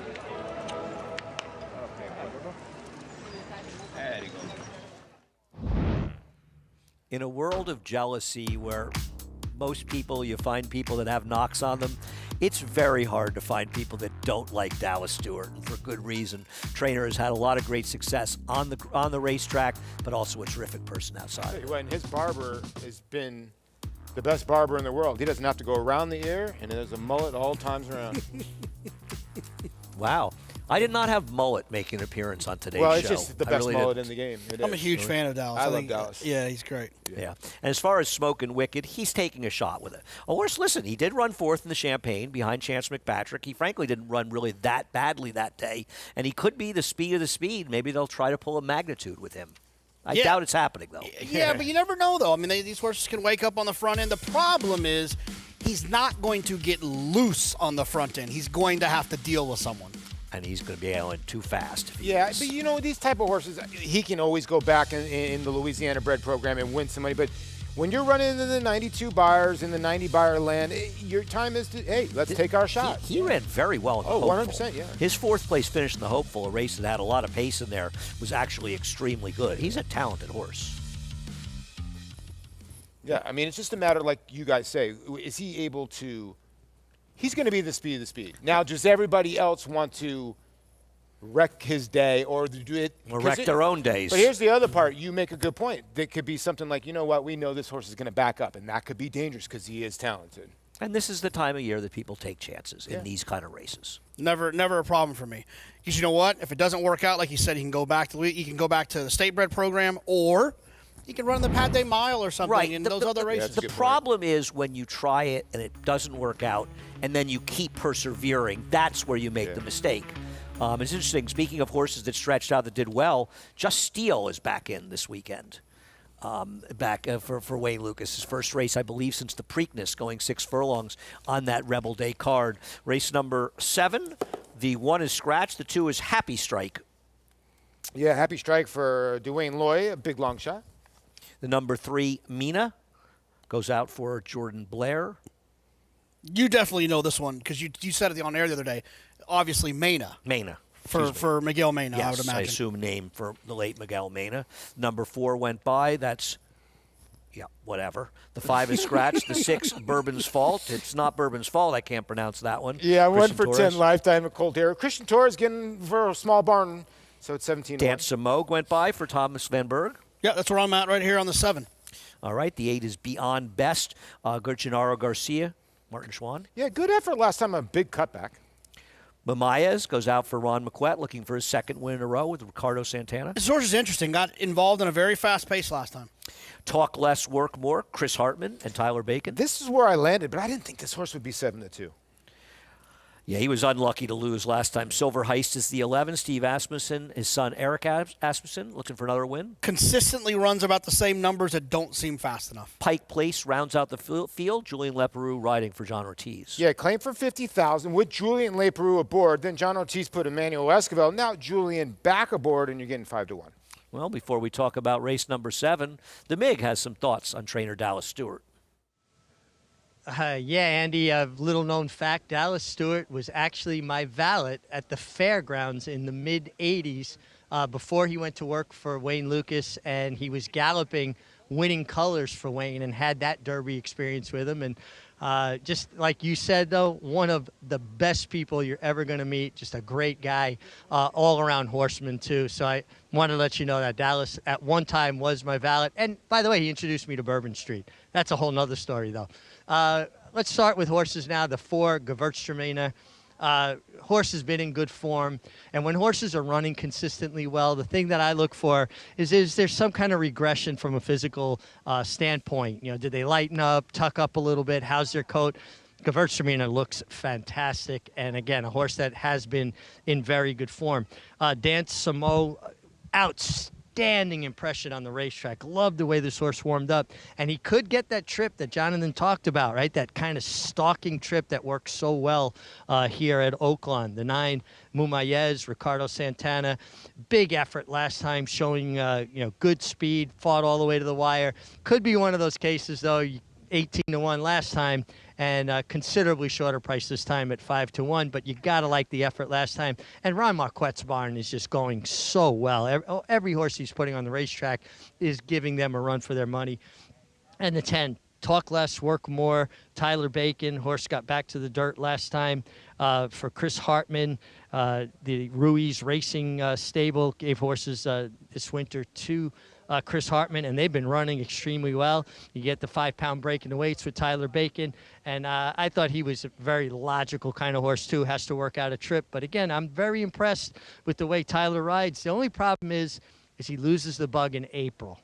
And so he's not going to have a full year with the bug, and it just doesn't allow him to pad his statistics and get all the numbers for that Eclipse Award. I just don't think he'll have enough time, only having the bug for about 4.5 months in 1 year. That's something that young riders should think about if an Eclipse Award is, a goal of theirs, to try to time when their bug starts so that they get the majority of 1 year for their stats. Thanks a lot, Richie. Seems like a relatively wide-open race. Where are you going here, Jonathan? I'm going to go with the 7, Dance Samo, a horse that, I thought he ran well last time. He was wide all the way around there. He's from a figure standpoint, he makes sense. The little concern, he jumped up a little bit on that number last time, so it makes me a little uncomfortable. Like, did he actually run that fast? Oh, he's 7-2 now. I was gonna say at the price that he is, I feel comfortable taking that chance. It's 7-2 in a wide open spot like this. I don't feel as warm and fuzzy about it, but he is and was my top choice. Paulie? I landed on the 10, Talk Less, Work More for Chris Hartman. I just thought the horse was best last time, but now needs to break a little bit better. Mig was talking about, Mick was sent a lot of horses into Chris Hartman. A lot of them were Bolt d'Oros, which he raced and stood. This one is a summer front that had been running exclusively on turf. But he's run well on the dirt. He's run really well on dirt. You're right. My worry is, Andy, these bunch-up fields sometimes turn out to be not the best races. But I do think he was best on this day. He just didn't get the trophy. I think he runs his race today at 4-1. I bet him last time, Paulie, and I completely agree with you. He was best. You often feel that way, but it's pretty clear watching the race. He was an unlucky loser of that race. The problem that I have is I bet him at 15, almost 16-1 last week. Right? I just can't come back and take him at 4-1. I'm not saying it may be a fair price, and I think he ran very, very well last time. It just feels like last time was the time to make a score. So you guys prefer the 10 over the 9? Exiting the same race? Nah, you can make a good point. The 9, the trainer, obviously Ronnie Marquette just won a race. His horses are running out of their skin very well. But does the 9 outfoot the 4 early? Well, I think that's part of the question. Is he going to be able to clear? Because the 4 is fast. Now, he may be faster, but he's going to have to be aggressive to get there under Ricardo. My problem with him, and he can win. There are a lot of horses can win this race. I think we all agree on that. Yeah. I worry about sprinters stretching out. They often seem to run their best race going long first time. And I wonder if he ran it the first time, do I want to come back with him and expect as good an effort the next time out. That's my concern. I don't disagree, though, Jonathan. He ran well enough last time to win this race. We talked about it a little earlier. I just want to bring this up. We talked about Baddest Good Boy for Norm Cassie. If you're interested in that horse, you should pay attention to the 4 here. The 4 was third to Baddest Good Boy that day. Just an idea of staying plugged in so that you understand how well or how poorly that horse actually ran. It's interesting. The 4 has one rating on the turf. I worry a little bit about the number 4 being a successful rating on the dirt. And what happens if he gets engaged with a 9? Yeah. Could be tough for both of The thing them. about it is, how about the 4 and 9? They're 0 for 16 at Oaklawn combined, which is kind of weird. 0 for 6 for the 4, 0 for 10 for the 9. So the 2 horses that are going to the front end have never won kind of on this racetrack. So who sits in that spot? You know, Dan Samo, the 7, we haven't really talked about. Doesn't have that winning punch, really, but 15 seconds and thirds and 33 starts. Just hate the price. You can't take that horse. I don't have a problem with 7-2. I have a problem with 7-2 in this in this field. race. Well, you've got 2 7-2s, 2 4-1s, and a 5-1 in a 10, 11 horse field. So you're talking about a race where it's considered wide open on the betting board. They're heading into the gate. Matt Ditterman has the call of race number 7. Dan Samo coming up. One back.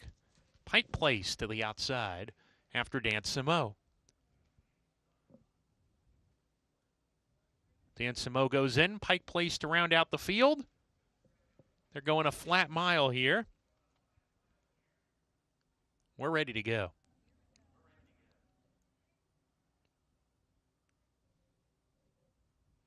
And Laroff.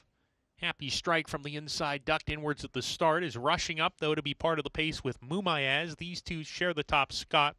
Gewürztraminer right behind them, a little bit eager. Happy Strike from the inside was last out of the gate, is first into the clubhouse turn. Happy Strike, the long shot. A length and a half now, 2 clear of Mumayaz and Gewürztraminer. Talk Less, Work More outside of them, running in the 4th position, now a joint 3rd with Gewürztraminer. Mina is in the 5th position. Bourbon's Fault alongside of him. Both runners about 4 lengths off the pace. Another 2.5 to Dan Samo.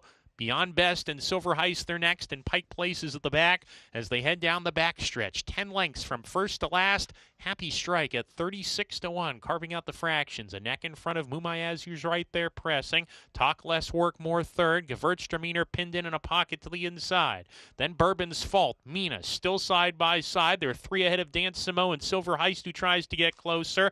Beyond Best has been joined at the back by Pike Place as they round the far turn. Remember, this race will end at the 16th pole. Happy Strike challenged by Mumayaz. These two now even. Gewürztraminer crying out for racing room. He's blocked behind the top 2, and he's getting pinned in by Talk Less, Work More on his outside. Gewürztraminer, he's going to get into the 3 path. He finds some room. Now Silver Heist is creeping in as well. It is wide open coming off the turn. Mumayaz challenged by Gewürztraminer, who gets the clear path. Silver Heist between horses, and here comes Mina at a price. It's Gewürztraminer, Mina, these two to decide it. Gewürztraminer on the outside, Mina is inside, and it's Gewürztraminer to get it. Gewürztraminer out-finishing Mina, then Silver Heist, Pike Place, and Dan Samo. I'm going to go with Matt's pronunciation. Gewürztraminer gets the job done. Got an absolutely perfect trip. You could see this horse was loaded top of the stretch, but he needed everything he had to hold off the number 3, Mina. Yeah, good ride here by Emmanuel Escobar. And Jonathan, you called it right before the race. If you want to pay attention to Baddest Good Boy running, obviously, in the Razorback, well, this helps a little bit. This horse was loaded. Then the 3 ran up on side of a Mena, named after jockey Raul Mena, Miguel Mena. Miguel Mena, who passed away. God rest his soul. But the 3 ran a bang-up race. But good job calling the 4 here and looking at this race. And maybe Baddest Big Boy gives him a little bit of a... It's got to be a boost. Yeah, it's got to be a boost if you like Baddest Big Boy. Yeah. Not a bad thing. And, you know, they beat first 2 finishers were well ahead of the rest of the field. This wasn't a bad field. And the public knew, making this horse the 5-2 favorite in the last flash. Yeah, they did. They hit this horse 7, hard, right? The 7 never made an appearance, right? No. I saw his little chicklet. And once the 2 went, it was going to be very, very hard for the number 9 to win this race. And Talk Less, Work More. 3 wide trips like that out in the clear, they're just not winning trips. But nobody really ran that well besides the first 2 finishers. Looks like a little 4-3, 11-12. 5-2 on the winner of this race, the number 4, got his name once. I'm hoping to never have to say it again. A lot more to come on America's Day at the Races. $20 million on the line. The Saudi Cup this coming Saturday, a race that I imagine Forever Young will be very tough to beat. We'll be covering all that action from 8 to 1 on an early America's Day at the Races before a later in the day America's Day at the Races.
Spendthrift Farm, a name synonymous with greatness through much of the 1900s, suddenly found itself in a new millennium and weathering a storm.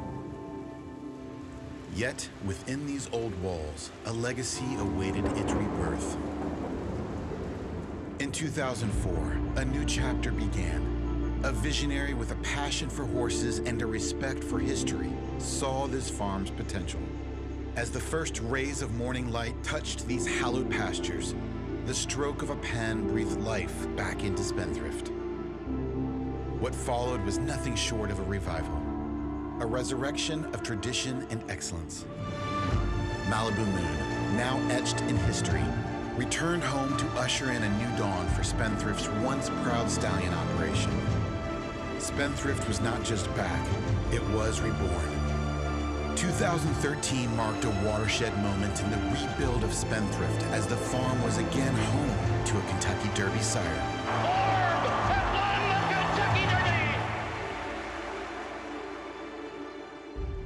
A rewarding first decade in Spendthrift's new story. But there was more work to be done. Beholder, a queen of the track, returned Spendthrift to prominence on the world's biggest stages and was sweet symbolism for a bloodline that was beginning to erupt. Beholder is absolutely poetry in motion. Her brother, Into Mischief, would return Spendthrift to prominence in the stud barn, becoming the sire of our time and cornerstone of this reborn dynasty. In 2020, Authentic delivered a Derby and a Breeders' Cup Classic win that were more than just victories. It was a statement and a crowning achievement for the farm and its visionary leader. Today, Spendthrift is home to the best stallions racing has to offer. Each represents a piece of the legacy B. Wayne Hughes built, a tribute to the past and a beacon for the future. And now, a new era dawns. Kingsbarns looking to finish them off in the Louisiana Derby. Kingsbarns has opened up. Kingsbarns bounding past the Twin Spires in the Foster. National Treasure putting on a show, and the Preakness, it's gonna be National Treasure. National Treasure devastating them in the Metropolitan Handicap. Dornoch in an absolute thriller. It will be Dornoch to win the Belmont Stakes. And Dornoch stubborn. Dornoch wins the Haskell. Three top performers who carry with them the hopes and dreams of tomorrow. Their arrival marks not just a continuation, but an evolution. Spendthrift Farm stands today as a testament to vision, perseverance, and a deep respect for tradition. Dedicated to ensuring a strong future for all breeders who are committed to the same level of excellence. The barns, once weathered, now gleam in the Kentucky sun. The paddocks, alive with the energy of the world's finest thoroughbreds, tell the story of a farm that has been and always will be a place where champions are made and legends call home.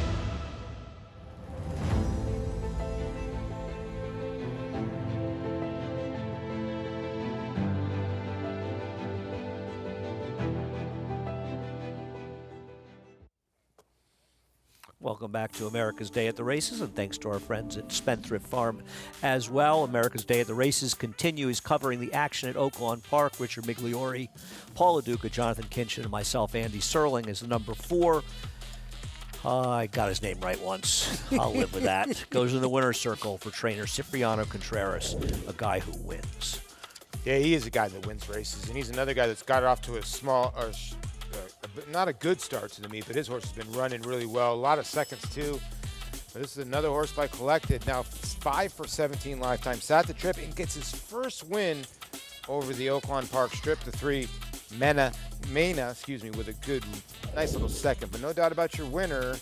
That's, your late pick 5 a little bit better. Although to start it was a nice little price at 18-1. So this sort of evens out the playing field. The first pick 5 paid $27,000, Andy. I didn't have it. And if you lost there, you can get your money back, hopefully, on Saturday with Battis Goodboy and the Razorback, who this horse lost, just won here at Oaklawn, was beaten 8 lengths by. You can try to get it back there. That is a big step forward for that horse for Norm Cassie, but he is obviously talented and striking while the iron's hot for what are very, very lucrative purses. Race number 8, claiming race, $35,000 the tag, going 6 furlongs to Oaklawn coming up. But not the only big race coming up this weekend. The Rebels, not the only big race. The Saudi Cup is coming up this weekend. And while Sierra Leone unfortunately had a hiccup on his training for that and won't be heading over, obviously Fierceness not in training right now. The only American horse heading over is Rattle and Roll for this race, but Forever Young, 3rd in the Breeders' Cup, who's won 7 of 9 lifetime starts. I don't know who else is in here, but they better have their running shoes on to beat this guy. Yeah, he's just been consistent, right? And the airplane obviously doesn't throw him off. He's got a couple of good races here in this country. He's run well in Japan, obviously. And let's see and he's run well in Saudi prior. So let's see what he does here as a bit of a grown-up horse now in his 4-year-old year. I'd be shocked if they have anything on paper that's better than him. Paulie, I think a lot of people didn't realize just how well he ran in the Breeders' Cup. They were so busy talking about how well Fierceness did, and he did run well being close to the pace. This guy only finished a length and a quarter behind him, and he was right on top of the pace as well. Yeah, and Jonathan makes a good point. He's 7 for 9 lifetime, and you could argue he's probably best in the Derby. You could argue he might have been the best in the Breeders' Cup. He could be 9 for 9. Yeah. But Sierra Leone, it was his day. It was finally his day to get the pace to run into, but he's a quality racehorse. Jonathan makes a good point. The airplane is not an issue the way he is able to fly back and forth. And let's be honest, Rattle and Roll is just not in the same category as this horse. No, I mean, Rattle and Roll, and you give Ken McPeak a lot of credit with him. He's made almost $2.5 million, this 6-year-old. And he has run 6 triple-digit buyers, but the highest one is a 101. And he's a hard-knocking horse that shows up, and Kenny McPeak never afraid to take a shot with him. He's 10 for 24, but I just don't think he's good enough. But for $20 million, I cannot blame him for going for that. No, they skipped the Pegasus to run in this race. The Son of Connect ran extremely well in here, right? I mean, look how big of a field that is. I feel like it's like a derby. There's like 20 horses behind him, and he ran away from them. Yeah, I mean, he's going to have to show up and run his race. But let's not forget, like, Senor Buscador was not a world beater in America. He ran well enough, and then he won this race last year. Got a very, very fast pace to close into. You know, last year you had National Treasure and Saudi Cup setting that pace, and both of them ran so well. And while National Treasure won the Met Mile, it feels like that really took a toll on them going forward. And maybe one of the things with Saudi Crown, going to Dubai after that effort kind of toasted him for the rest of the year, and he did have one good effort, but he bombed the other day at Fairgrounds. We'll see. In the Pegasus. We'll see. I can't blame him for taking a shot for Rattle and Roll. It's a lot of money. Oh, no doubt. It makes a lot more sense than trying for, let's see what happens for $500,000. If you're going to be place doesn't suck. No, if you're going to be 10-1 in a $500,000 race or 15-1 in a $20 million race, I'm not the best at math. 15-1 for $20 million, I'll be going for that. I don't, and we'll give him a chance. And one thing about Kenny, he is never afraid of taking a shot. Another horse that you're probably familiar with, Straight No Chaser, who won the Breeders' Cup Sprint, started his year out actually running, I believe, in the Run Happy last year here at the Big A. He'll be heading over for the Sprint on that card. Well, this horse is brilliant. And before he had his hiccup in May, when he won the Maryland Sprint, he was on his way, and everybody had known he was the fastest horse by far in America. And then he had the hiccup. He came back in the Run Happy, but he was able to frank himself. Yes, I am still a really good horse, winning the Breeders' Cup Sprint. I still don't think he's back to where he was in 2023. We'll see.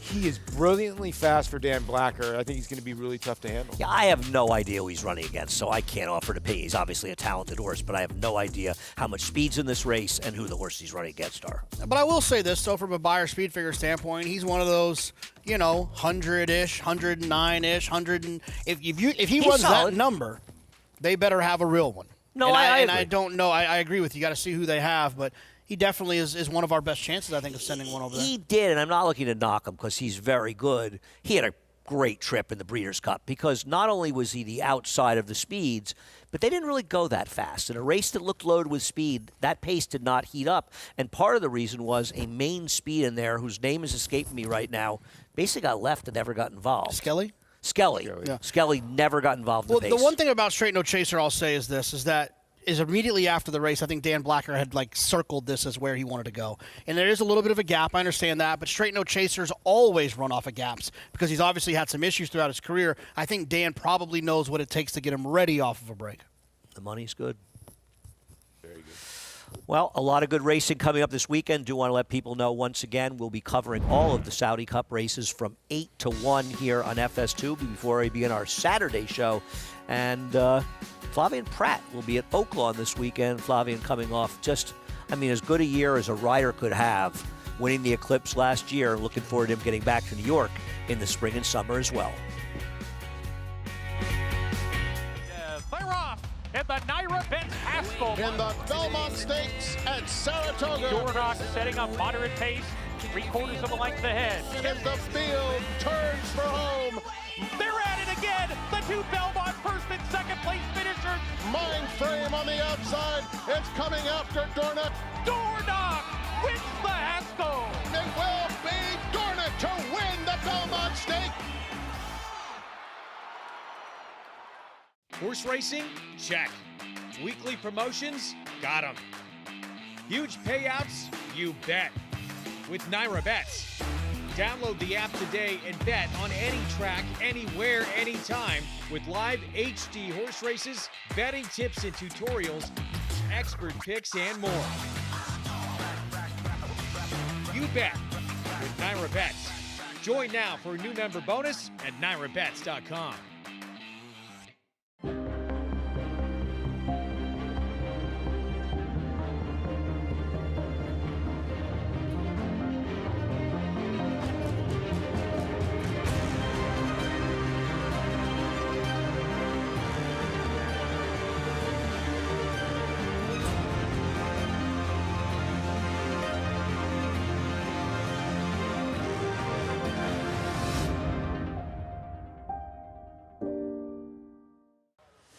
Get into the game with Bond Racing Stable. When you partner with Bond Racing Stable, the Bond team does all the work and you enjoy the experience. As a partner, you can watch morning workouts, come to the paddock for saddling, and cheer your horse down the stretch.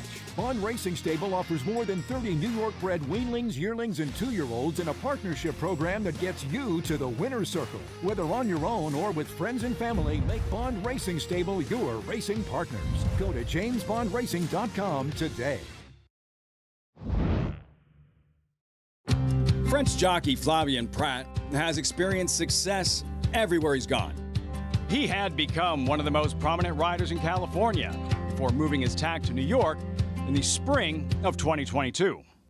Flight line is in full flight. Wet paint surging under Flavien Prat, national treasure, and Flavien Prat. Well, living in California was definitely not an easy decision. You don't want to be in the comfort zone and kind of, try to challenge yourself and see what could you do somewhere else. So that was my thought process, moving on the East Coast and riding was obviously a great colony of rider and different tracks. At that point, I thought it was the right thing to do. Stepping out of his comfort zone is not something new for Prat. I left home when I was 14 to get to the jockey school. I actually tried to leave when I was 13 and the school didn't accept me because I was too young. I think I cried for a whole day. Never been that sad in my life. In fact, Prat's first introduction to horse racing wasn't with thoroughbreds. I grew up in the harness business with my dad, who's a trainer. Now my brother was working with him. Obviously, when you see your dad, working from 5:30 to 1 p.m. and going back to the barn from 3 to 6, you learn what's hard work, and I just think it's an amazing way to live.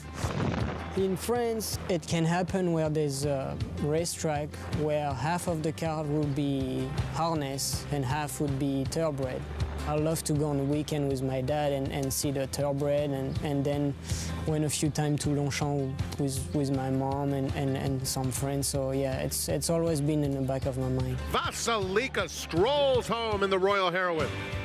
By 2019, Prat had grabbed some of the attention of trainers nationwide, enough to get the call from Hall of Famer Bill Mott in America's most prestigious race, setting up the biggest moment of his riding career. Obviously, we had seen that he was doing very well in California and was a good rider, and we put him on, and it couldn't have worked out better. What a great trip he worked out for him. He was 3 wide around the last turn, but he was able to avoid the contact that some of the other horses had on the inside of him. We actually did not get bothered. We took a slight little bump coming out of the turn, but really nothing that would have affected us one way or another. Then, of course, 24 minutes later, they hung our number up and made us the winner. Winning the Derby was a strange experience. A lot of mix of emotion because obviously you win the Derby, so it's great, but it's by disqualification. There's always going to be some controversy, and yeah, I didn't cross the line first. And then you have to wait. We had to wait a long time before they decide to put Country House as a winner, so hopefully one day we'll cross the line first.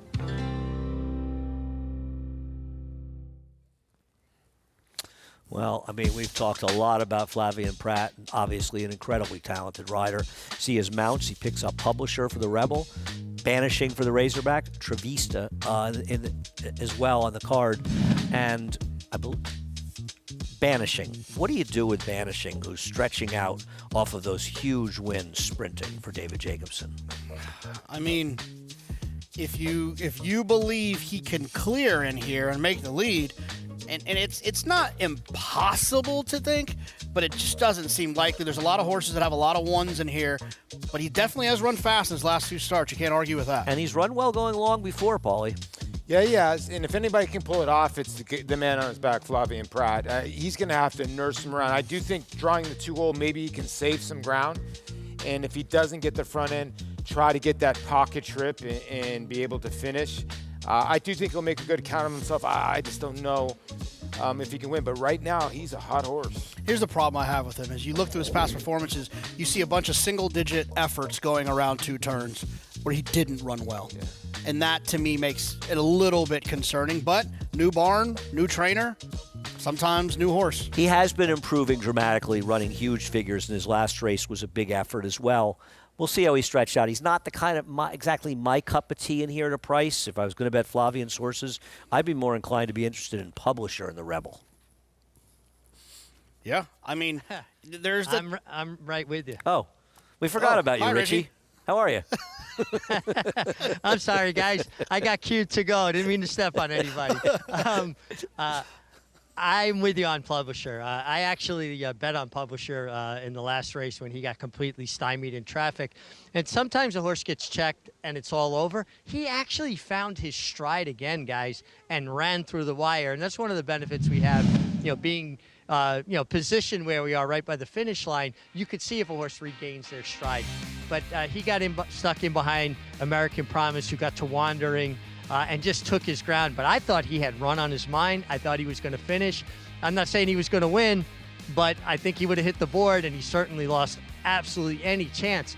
But when he finally kind of got clear of that, he jumped back to his left lead.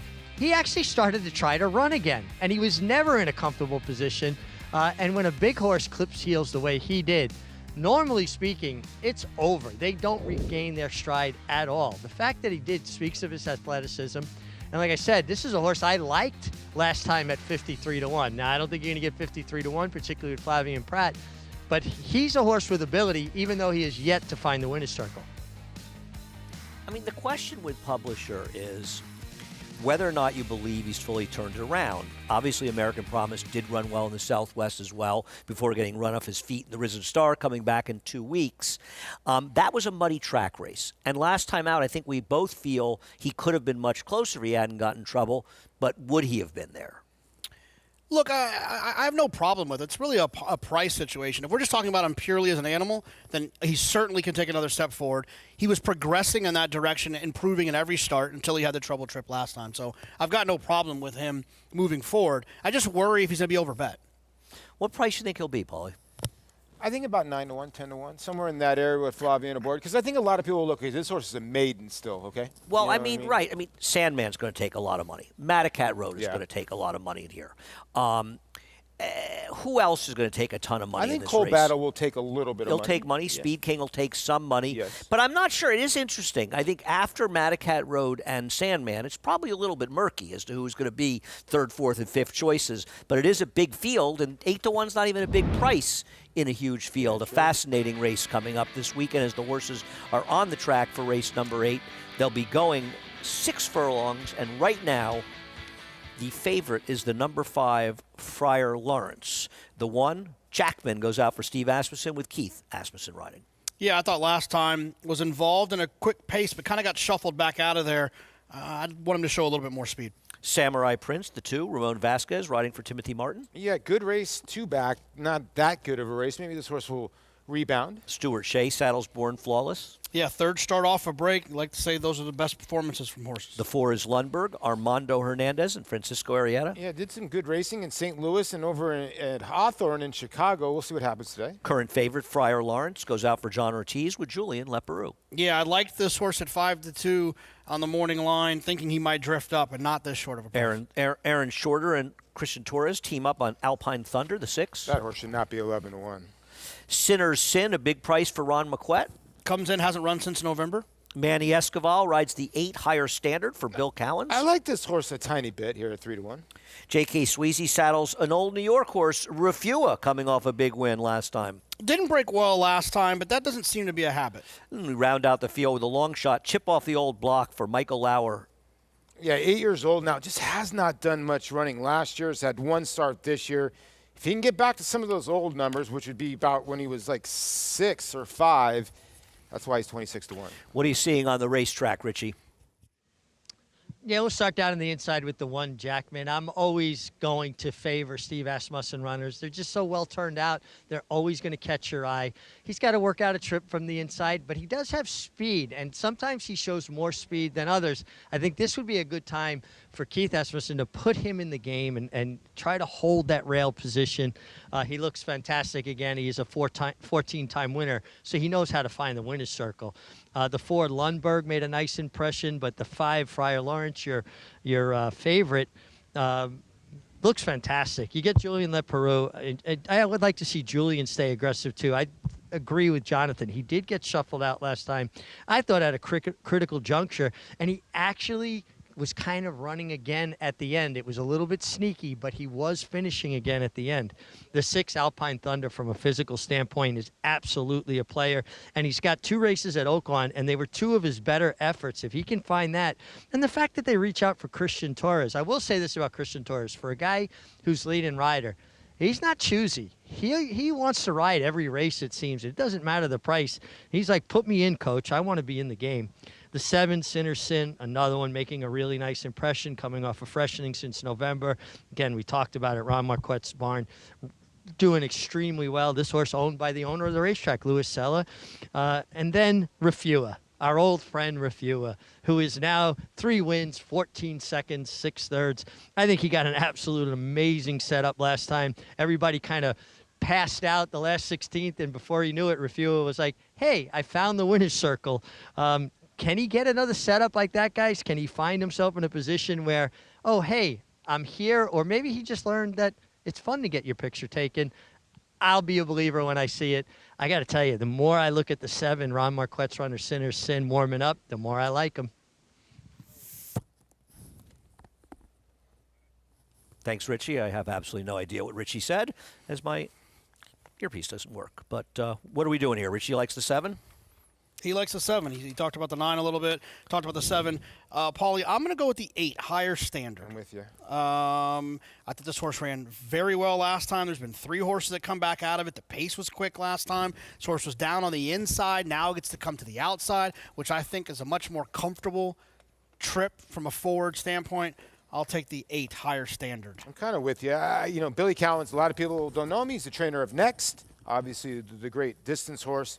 But this horse has been running at the Thoroughbred Training Center. Those are fast works. That is a very, very thin training center track. It looks like only 4 horses can go across that racetrack, so 48's moving. So I would think the 8 Higher Standard would be a good play here. I also think Alpine Thunder, the 6 for Christian Torres, should not be 11-1. I think he's a better proposition than that.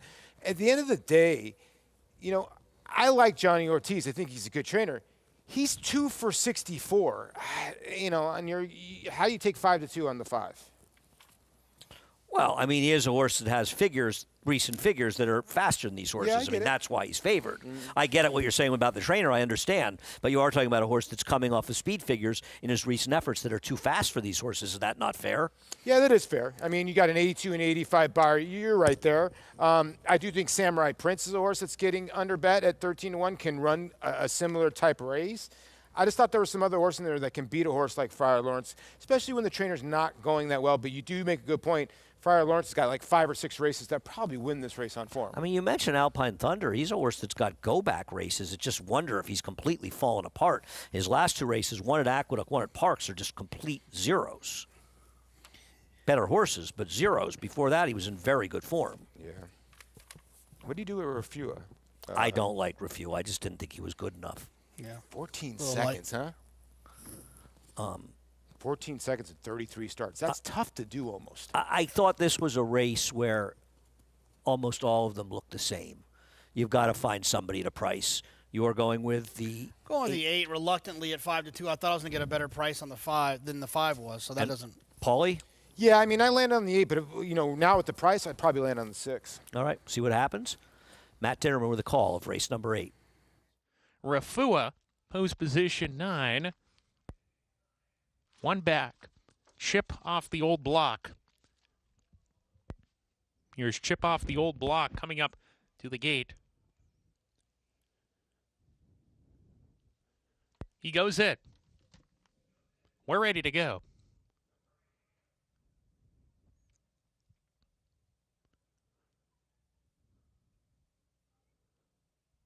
The rider hopped off. I believe Born Flawless getting back in the saddle. And Leroff Samurai Prince broke sharply today from post position 2, is up on the pace. Sinner's Sin is hard sent for the lead. Born Flawless is there as well. Also, Friar Lawrence in the mix. A scramble for the early lead. Sinner's Sin's going to go out and take a narrow lead here. Born Flawless is between horses. Samurai Prince down on the inside, a joint second. Friar Lawrence in the 4th spot. Jackman trying to get off the fence has done so, and he's 3 lengths off the lead along with Higher Standard approaching the 4-turn run. Lundberg is wedging himself between that pair. Chip off the old block is next as Jackman just had to steady when a weakening Born Flawless went right into him. The 2 at the back, Refua and Alpine Thunder as they round the far turn. Sinner's Sin 13-1 paves the way here. Friar Lawrence a half length back, making a neck. He's on the throat latch of Sinner's Sin, who's hard set to keep pace. Friar Lawrence right there in the swing off the corner. Samurai Prince stays on the rail. Higher Standard grandstand side needs to pick it up with a furlong to go. Sinner's Sin still in front. Friar Lawrence trying to get by him, but he's second best right now. Sinner's Sin, 16th to go, keeps grinding along on the lead, and Sinner's Sin will give Rafael Bejarano and Ron Moquette 2 wins today. Sinner's Sin for the Louis Sella camp. Second home, Friar Lawrence, and then Lundberg, photo for 4th. Higher Standard, Samurai Prince. You were saying earlier, Paulie, how Ron Moquette has a lot of wins, and he's been winning at prices. His second winner on the card, both of these horses double-digit odds, and a great pick by the MIG as Sinner's Sin, Ron Moquette, and Rafael Bejarano. An impressive win here, and I believe 13-1. House horse, right? Owner. Yeah, Louis Sella. Yep. Louis Sella. Yeah, so good pick by Mig there. Yeah, I mean, this horse, again, Friar Lawrence and the 4 ran a bang-up race. The 4 got left in the gate there, Lundberg. That was the other horse that Mig had mentioned too. But no doubt about the winner here at a big price. If you had this exact, the 5 had a little bit of trouble in the beginning, and he kind of had to back out of there, JK. But if our 8 that we had kind of just hung, looked like he was ready to pounce, but nothing left in the stretch. And when you're John Ortiz and you're not going well, you run a good second here, and it's just another frustrating beat, I'm sure. Yeah, of course. I mean, yeah, as far as the 8's concerned, I thought no excuse there. I was in a great spot and didn't run by. I was hanging on the wrong lead to a certain extent. The 5, Friar Lawrence, ran probably better than I thought he was going to run, but still, nonetheless, at a favorite, got beat. And then, like you said, Richie pointed out the 7, Sinner's Sin. You had to draw a line through that last race and come up with an excuse. 2 back, he ran well enough to win this. Can we go back to the beginning at all? Do we have the beginning at all? I don't know. I'm not in the truck, for better or worse. Because I'd like to see what happens to the 4 at the beginning of this race. For him to get back up into this race and only lose by a couple lengths. He was projected to be the speed in this race, Lundberg. We'll take a look at the start of the race. I thought he broke well, actually. No, my feeling is, in fact, I thought he was in front early in here. No, he got left-handed. No, you're right. You're right. Good call, Paulie. He ran a bang-up race, didn't he? Yeah, he got left. He's back to last right now. Wow. He ran a bang-up race because nobody really ran from behind here. And that was a pretty good race for him. Watch the 5 right here to the outside. He sort of backs off, and the horse got green on him a little bit when the other horses got to the front end, Friar Lawrence. Long shot winner, another one. Sinner's Sin gets it done. As we said, second for Ron Moquette. Couple races left to go. The next one, the feature, the Ozark, going 6 furlongs. We'll be back in just a moment.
Welcome back to America's Day at the Races as the action continues here with a long shot winner of race number 8, Ron McQuett getting his second win and a great call by the MiG. Sinner's Sin and Rafael Bejarano get it done here on the front end.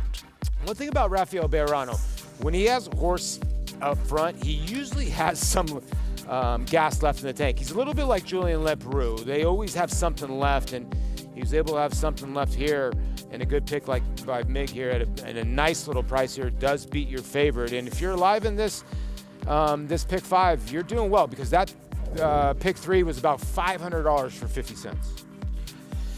Look at the field for the feature today. The Ozark, no surprise, Wild and Crazy Night. You were never getting 6-1. Right now you're getting 8-5, and it looks like he will vie for favoritism with the number 7, I Got Game, for our friend Tom Amoss. Yeah, and look, I Got Game is one that both of these horses have always kind of taken a lot of money in their career. 4-1 last time on Wild and Crazy Night. But it often is a great indicator. You can tell when horses are taking money, they typically continue to take money. That's what you're seeing right here with the favorite. I prefer Ola Joey down to the, not to the inside, but from the 3-hole. Yeah, Ola Joey looks like the one will be a slightly better price of the major contenders in this race. And we've talked about a lot of races this weekend. We have not really talked about a race this past weekend at Fairgrounds. They kind of got lost in the shuffle. A lot of scratches, down to a 4-horse field. Good cheer, the heavy favorite, got a good trip. But she ran a nice race, an 89 buyer, improving a bit, getting that trip up the rail. But I think she's another horse that showed that it may not have been as strong a bias as some are suggesting. Shouldn't she have run a much bigger figure in this race if the bias was so strong? Yeah, she spent a lot of time down on the inside and sitting in behind horses, though. I was impressed with the way that she sat in behind horses, took some dirt, ran away from them late. The figure wasn't blazing fast, but you can't argue with a horse who just continues to win. And Brad Cox, of course, losing Immersive, the champion from last year, but he's got a very deep bench. Not only does he have the favorite in the Honeybee this weekend, but he's also got Good Cheer, who's undefeated at 4 for 4. Yeah, actually 5 for 5. 5 for 5, excuse me. I mean, listen, like Jonathan says, that you just can't not knock an undefeated racehorse, and you can't. I just like the way she won that race. I get it; she had a good trip, but battled her way through, kind of bowled her way through. She had this field over a barrel. Yeah, 100%. Let's be honest, but she went and did what she had to do, and we'll see her again going to the Kentucky Oaks. She is the leader in points. She's already in the race, and she and her stablemate Muhima, they're going to be two of the biggest players going to that race. It's not impossible that Brad Cox ends up with the first and second choices in this Oaks. Oh, absolutely. Yeah, I mean, we'll see what happens. happens. That's losing the champion. Yeah. We'll see what happens. Both in Blue Silks, one for Shadwell, one for Godolphin. So the guys over in the Middle East should be happy with those results. Probably really right on top of that. Big action, obviously, down at Fairgrounds, but a big weekend coming up. Michael McCarthy has a lot of representatives at Oaklawn. He, of course, won the Apple Blossom in a huge field with Cece a number of years ago, the eventual champion. There he is getting ready. It looks like he's at Belmont Park in these pictures here. America's Day at the Races. We'll be right back. Deep in the heart of horse country, from these Kentucky hills has sprung a legacy rivaled by few. From the all-time greats of yesterday to the breed-shaping bloodlines of today, our roots hold strong with the promise of tomorrow. For over a century, our passion has guided us to where we stand and everything we stand for. Claiborne Farm, the tradition continues.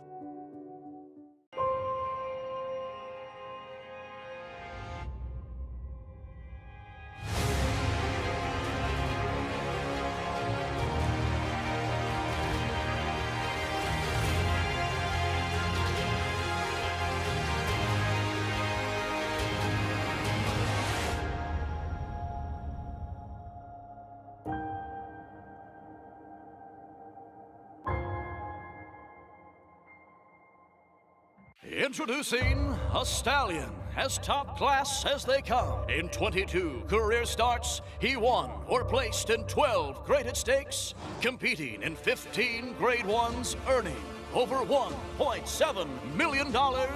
His undisputed speed is evidenced by 7 100-plus Spire Speed figures, a 3-time Grade 1 winner, Raging Bull.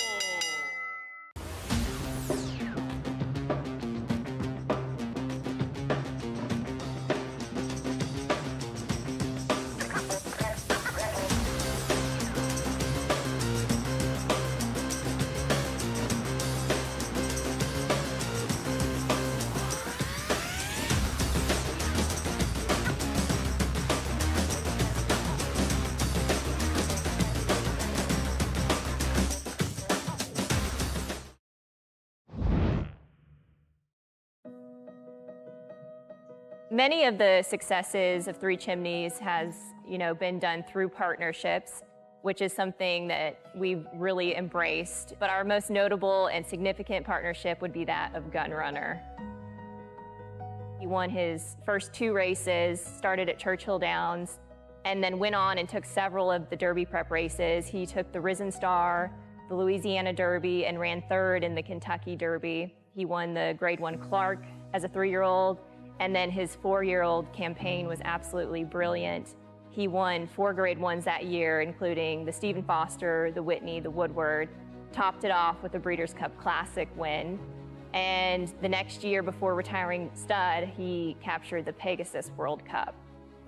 Watching Gun Runner in the Whitney win the race, and towards the very end of it, we all found out that he had a shoe in his tail dangling behind him while he was winning this race. It really goes to show you that he looks past the problems and goes for the finish line.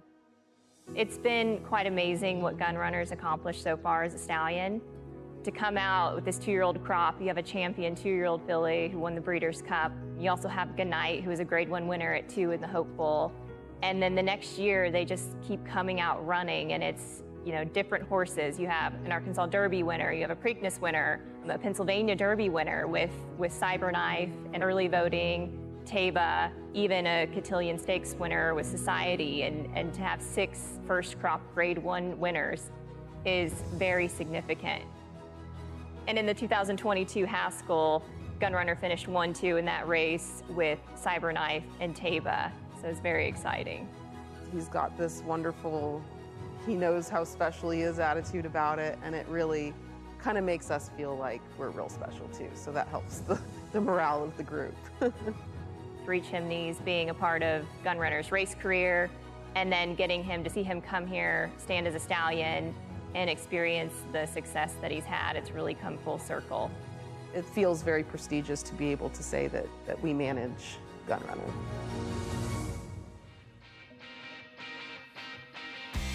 It's really remarkable the success he has had as a stallion. I mean, he's just so many runners. And Bullard will try to win, as a Gun Runner, will try to win the Rebel. Not sure what to do with this guy stretching out. Yeah, I was hopeful he'd run a little bit better when he ran against Barnes, because Barnes was going to take all of that money in the San Vicente, and he just didn't run as well as I would like. But maybe that's just what he's been wanting. Maybe he just wants more ground. Maybe. Paulie? Well, I think he's got one of the best trainers that a lot of people do know about but don't know about, is Michael McCarthy. And if you call him Whitey, he gets upset. So I'm going to call him Whitey because I know Michael very, very well. But I think that I'm going to find out what he needs to call you. Yeah, right? I think he's such an underrated trainer, and I think this horse will give a good account of himself. I think this horse is a nice horse.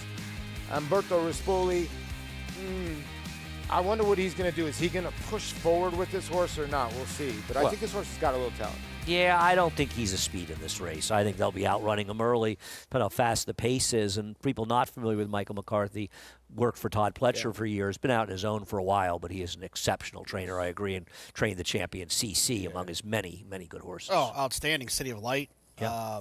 And that Who Breeders' arguably Cup, could have been champion. He could have been the horse of the year that year. Yeah, that Breeders' Cup, I remember when City of Light won at Churchill Downs, I think McCarthy had 5 or 6 Breeders' Cup winners, and he had 30 horses in his care at that point. Is that right? Yeah. That is remarkable. No, he's an exceptional trainer, and he's not his only horse that'll be running Bullard in that race. He's got Publisher as well. See what happens this weekend. Coming up on about 15 minutes until we run the feature, the Ozark at Oaklawn Park.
I love this stallion barn because this is where we house all of our stallions.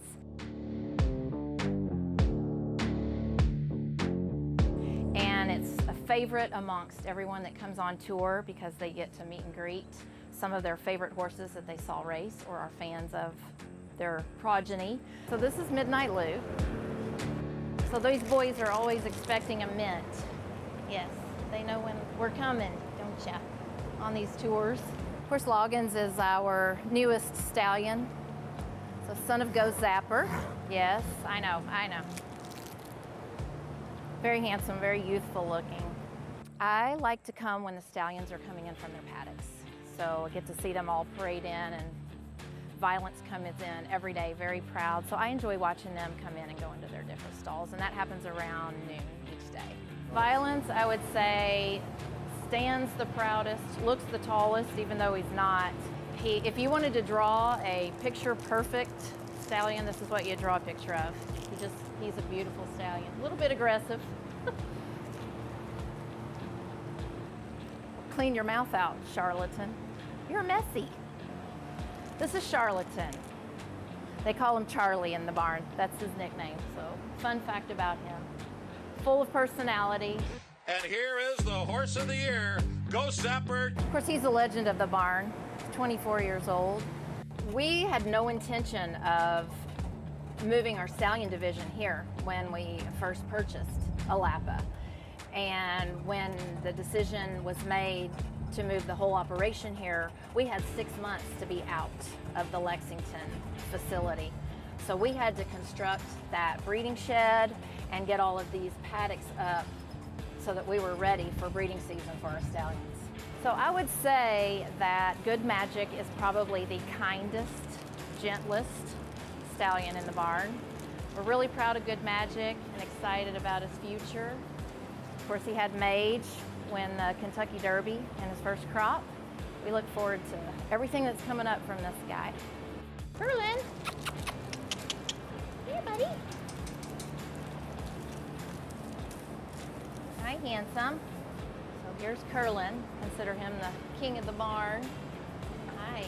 It's great for me to do tours because when I do give a tour, the fans are so blown away and they just say wow constantly that it's a good reminder for me every day to appreciate it. Well, we appreciate the support of Hillendale, and certainly they're an extraordinarily well-run operation. I've heard so many good things about Hillendale and Alapa as well as we continue on America's Day at the Races at Oaklawn Park. Their featured Ozark is coming up. The horses are on the track. And right now, favoritism, the number 3, Hola Joey, and the 6, Wild and Crazy Night vying for favoritism. We'll start with the 1, Waco, for Wayne Lukas. Yeah, this is a horse that I was 4-1 last time and has some speed, but better use it from the inside or he could get shuffled back. Yeah, they should be moving up front in this race, though the number 4, Scratch, was probably part of the pace.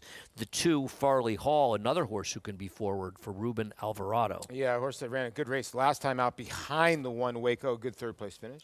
I know you're interested in the 3, Hola Joey, Jonathan? Yeah, really woke up last time and ran well. I didn't think the horse was going to be 5-2. Catamount, another possible speed for Steve Asmussen with Eric Asmussen riding. And that's probably where it stops for this one is speed. The debut was good, but the last 2 have not been very good at 2-1. Wild and Crazy Night, who should have won the Renaissance last time out. Yeah, 6-1 was being a little bit ambitious on the morning line. This horse probably should have won, like Andy said, got stopped in the Renaissance last time out. Yeah, an unlucky, misjudged ride by Bejarano. I Got Game for Tom Amos.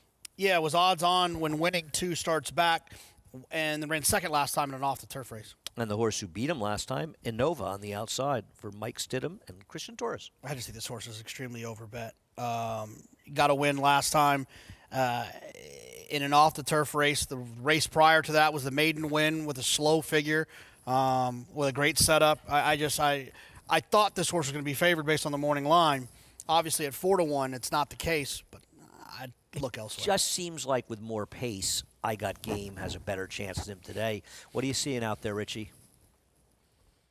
Well, let's start down on the inside, Andy, and we'll talk about Waco first, who, obviously is moving back up in class off of 2 good efforts. but he also loses Lasix. His first 3 starts were all without Lasix as a 2-year-old, and they were subpar efforts compared to his last 2 with Lasix. So we're going to learn a lot more today if that had more to do with it. Again, I'll probably talking about it too much, but Tyler Bacon riding for Wayne Lukas doesn't get the bug. That's a big vote of confidence from a Hall of Fame trainer. The 3, Hola Joey, makes a lot of sense to me. I thought last time he made a big middle move, and he would have had every right to hang. He was wide every step, and he just kept coming at them, and I thought that was a really big effort. The 6, Wild and Crazy Night absolutely should have won last time in the Renaissance.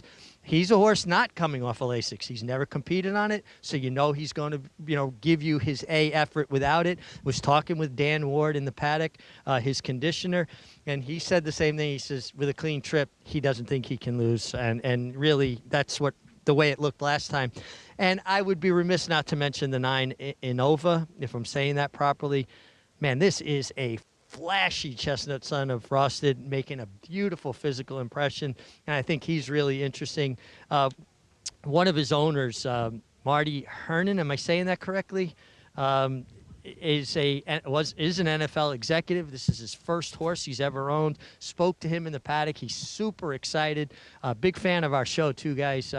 And just asked him if he'd come on with me. He said, I'd kind of rather wait. And I understand some people are a little bit kind of apprehensive about doing a pre-race interview, probably a little superstition involved. But he could not look any better from a physical perspective. And I just think it's a cool story. First horse to have a horse that's given you these kind of thrills already. Thanks a lot, Richie. Where are we going in here, Jonathan? Well, I was going to go with the 3. But at 5-2, I'm not crazy about that. He's got to go up, doesn't he?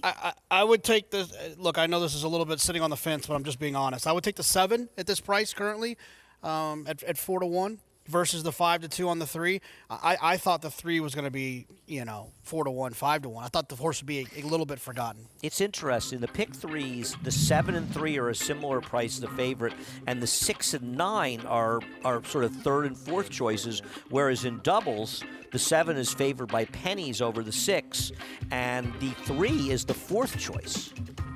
Yeah, it's a little mixed up when it comes to the will pays as we're taking a look back.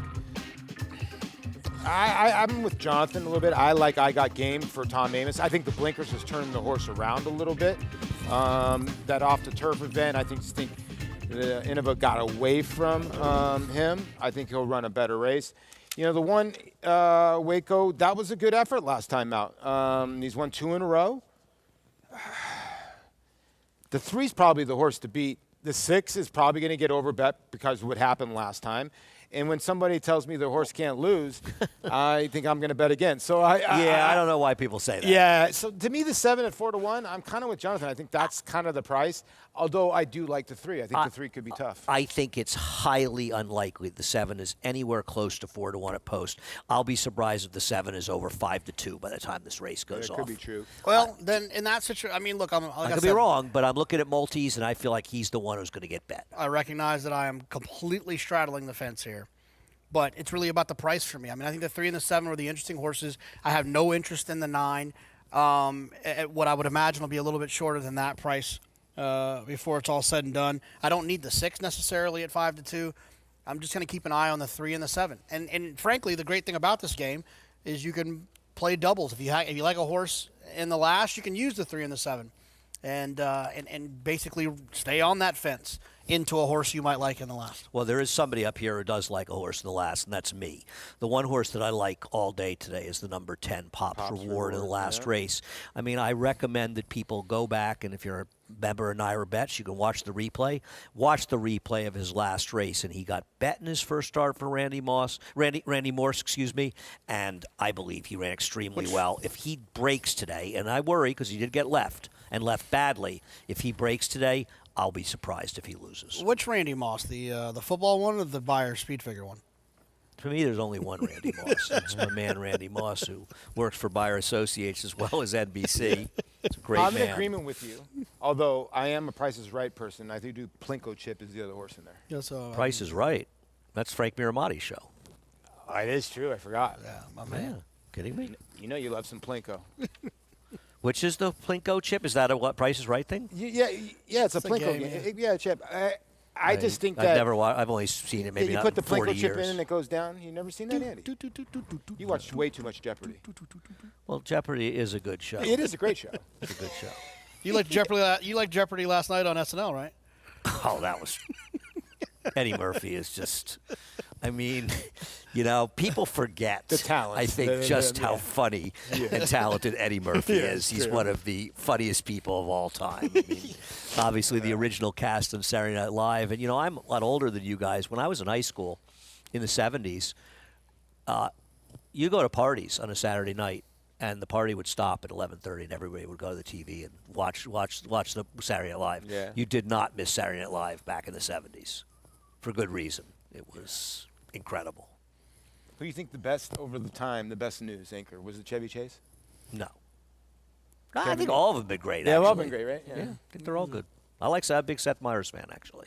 I was a Kevin Nealon guy. Interesting how things are not changing on the board that much in the 3, the 6, the 7, and 9. But the last flash, and the problem with that is you don't know exactly how it's going to go. Yeah. I think the 7 I agree with you that 4-1 is a value play on him. The problem is if he goes to 5-2, is he the same kind of bet? And without knowing exactly what price they're going to go off at, it's hard to know. The 7 just went up to 9-2, so maybe he is going to be a big price in the air, and I think that's value. JK makes a good point. Now, JK, if the 3 goes up to 7-2, do you bet? I mean, I'm feeling better, but I think the way that I would approach this is like, I don't like the 6 and the 9. They're taking money, so I'm fine with just using the 3 and 7 as horses to play in the double into the horse. I do like the 1, and even if the great thing about this, too, is I can play a $5 double, 3-7 to the 1, and then I can play a $1 double or $2 double out of respect to Andy for the horse that he likes. That's the 10, 3-7 with the 10, and just let it unfold. And 2-1 on the 6. I'm not betting Wild and Crazy Night at 2-1. He was 9-2 last time and should have won. And it's the old case that last time he's your horse at 9-2, and he absolutely should have won. Now, he may win today, but 2-1 is not doing anything for me. It's not making me feel all warm and fuzzy, as you like to say, Jonathan. They're heading into the gate for the feature, the Ozark. Let's get the call from Matt Dinnerman. Knight going in. Your current favorite at 2-1. Taking his spot in the gate. I Got Game. Ola Joey, the next pair to go in. And then to the outside, Anova to round out the field. Anova, Christian Torres to the outside post to complete the line in the Ozark Stakes of 2025. We're ready to go. And Leroff, Wild and Crazy Night, was off slowly, then had to take up. He's at the back of the pack after that. Contentious Tempo on the lead. Ola Joey up on the front end with Anova, who's flashing speed. Anova with a head in front of Ola Joey. Waco on the inside. Farley Hall is not far off. A joint second. 4 runners separated by about a half length here as they are bunched up with a half mile to go. I Got Game on the outside. He's taking the 5th position, now 4th, all the way a joint 3rd. I Got Game into the far turn. Wild and Crazy Night is next. Ola Joey has to steady hard into that turn when he was in tight. Drops back to the 5th position, and Catamount is the trailer as they round the turn. Now Waco has to steady. He had some traffic issues when pinned in behind the leaders. Around the far turn, I Got Game up to challenge Anova. These two are ahead apart as they come to the top of the lane. Anova hugs the rail. I Got Game on the outside right there. Ola Joey trying to come back. He's run a good race after steadying at the 3-ace pole. I Got Game goes to the front. Ola Joey is second. Anova backs out in 3rd with a 16th to go. I Got Game with a 2.5 length lead now from Ola Joey. Wild and Crazy Night, Waco trying to rally on, but it's going to be I Got Game and Ramon Vasquez to win the Ozark Stakes. Ramon Vasquez with 3 stakes race sprints here for the 3-year-olds, all going to him. Ola Joey second, Waco, Wild and Crazy Night were next, and then Anova. I'm not going to lie. I root for my friend Tom Amoss. And I Got Game, if you look at the major contenders, he's the one, aside from the 9, who none of us considered a major contender, that got the clean trip. Got an absolutely good ride, never got in trouble. I don't know what the rider on the 3 was doing on the backstretch, but it's not helpful towards winning races. And the number 6, Wild and Crazy Night, completely blew the break. Good call, Jonathan. We both like the 7 here, but you said, listen, this is just 3-7 here. Hopefully you guys whack this exact at home. and you're alive in the double. But yeah, you make a good point, Andy. The 6 has had trouble at the gate before. You can't say he just is not going to lose if he breaks. Well, he didn't break, and it didn't happen. And I don't think he was beating the 7 anyway. Never got broken that badly before. No. He was bad. He wasn't winning. You're right. He wasn't winning anyway. Yeah. And Tom's horses are running, JK. Yeah, no, Tom's horses often do that. They often do run.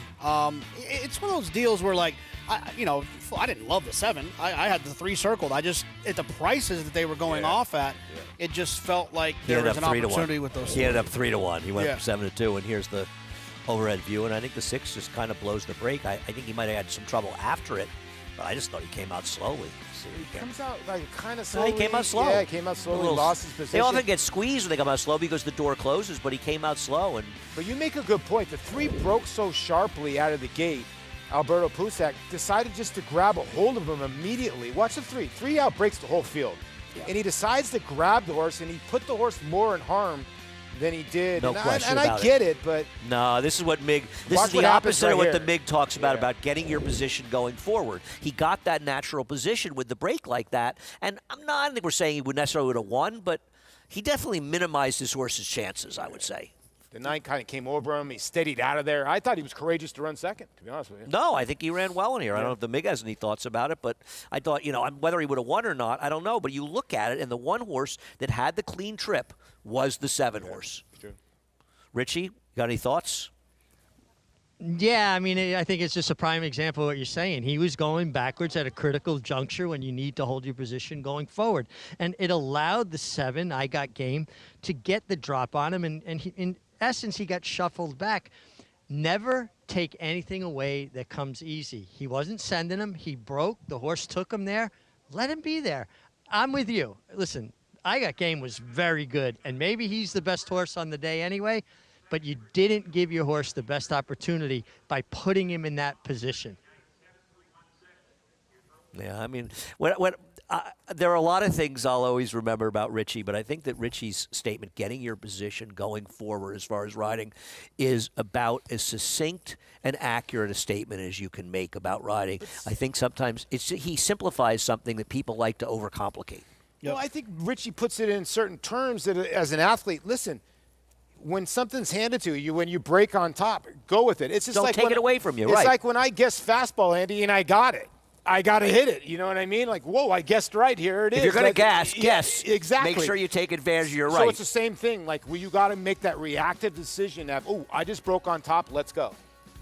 I don't know why more people don't go to Oaklawn. If Tom Ames can win stakes there, anyone can. We'll be back after a quick break.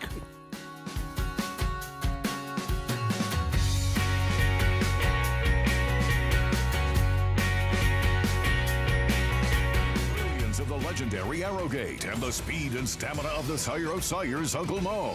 Introducing Petulante, the first son of Arrowgate to stand in New York after winning handily at first asking. Petulante! He's got a kick here, and he's going to prove much the best. He won or placed in all 7 of his lifetime starts, including the Grade 3 Salvatore Mile. Petulante, Nimbus class, Petulante! Petulante, now standing in New York. For information, visit IHDVStallions.com today. Horse racing? Check. Weekly promotions? Got 'em. Huge payouts? You bet. With Naira Bets. Download the app today and bet on any track, anywhere, anytime with live HD horse races, betting tips and tutorials, expert picks, and more. You bet with Naira Bets. Join now for a new member bonus at NairaBets.com.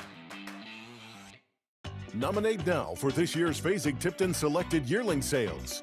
The July sale, with a focus on precocious and athletic yearlings, July produces strong results in the sales ring and on the racetrack. Last year's sale produced the highest median in the sales history, with 46% of yearlings sold, bringing $100,000 or more. The 104th Saratoga sale, the crown jewel of American yearling sales, Saratoga smashed every record in its 103-year history, led by a $3.4 million sale topper. Saratoga also produces the highest percentage of Grade 1 winners of any North American yearling sale, led by recent Breeders' Cup Classic winner Sierra Leone. New York Bred Yearlings, the leading marketplace for New York breds, held during the Saratoga race meet. Last year's sale set the highest median in the sales history. Selected sales, superior results. Visit selectedyearlings.phasingtipton.com to nominate now for our 2025 Selected Yearling Sales. Welcome back to America's Day at the Races. I am so pleased to be joined by Ramon Vasquez, the rider of I Got Game, takes down the Ozark. Ramon, you got a really nice trip. This is a horse that you got out of the gate clean and got good position. Oh yeah, thank you, God, for making me win this race, and thank you all the trainer and the owner for the opportunity. And yeah, I had to help him a little bit out of the gate to play good. After that, I just take a good position, good trip, and the horse really honestly is a good horse. And when I asked him the last quarter, he responded right away and win easy, The runner-up, Ola Joey, you saw him kind of take him back going to the turn, and that gave you the opportunity to kind of get the first jump on him. Yeah, I saw when the jockey take it back a little bit, so that making me more easy to take the position to put my horse in good spot. So, that's you right before, you have to be attention in everything in the race. So. Well, absolutely. You have to take advantage of the opportunities when they get. But Tom Amoss giving you an opportunity on a really nice horse, and I was watching you finish. Man, you look good on this one. Thank you so much. Thank you, and thank you, Tom Amoss, for the opportunity.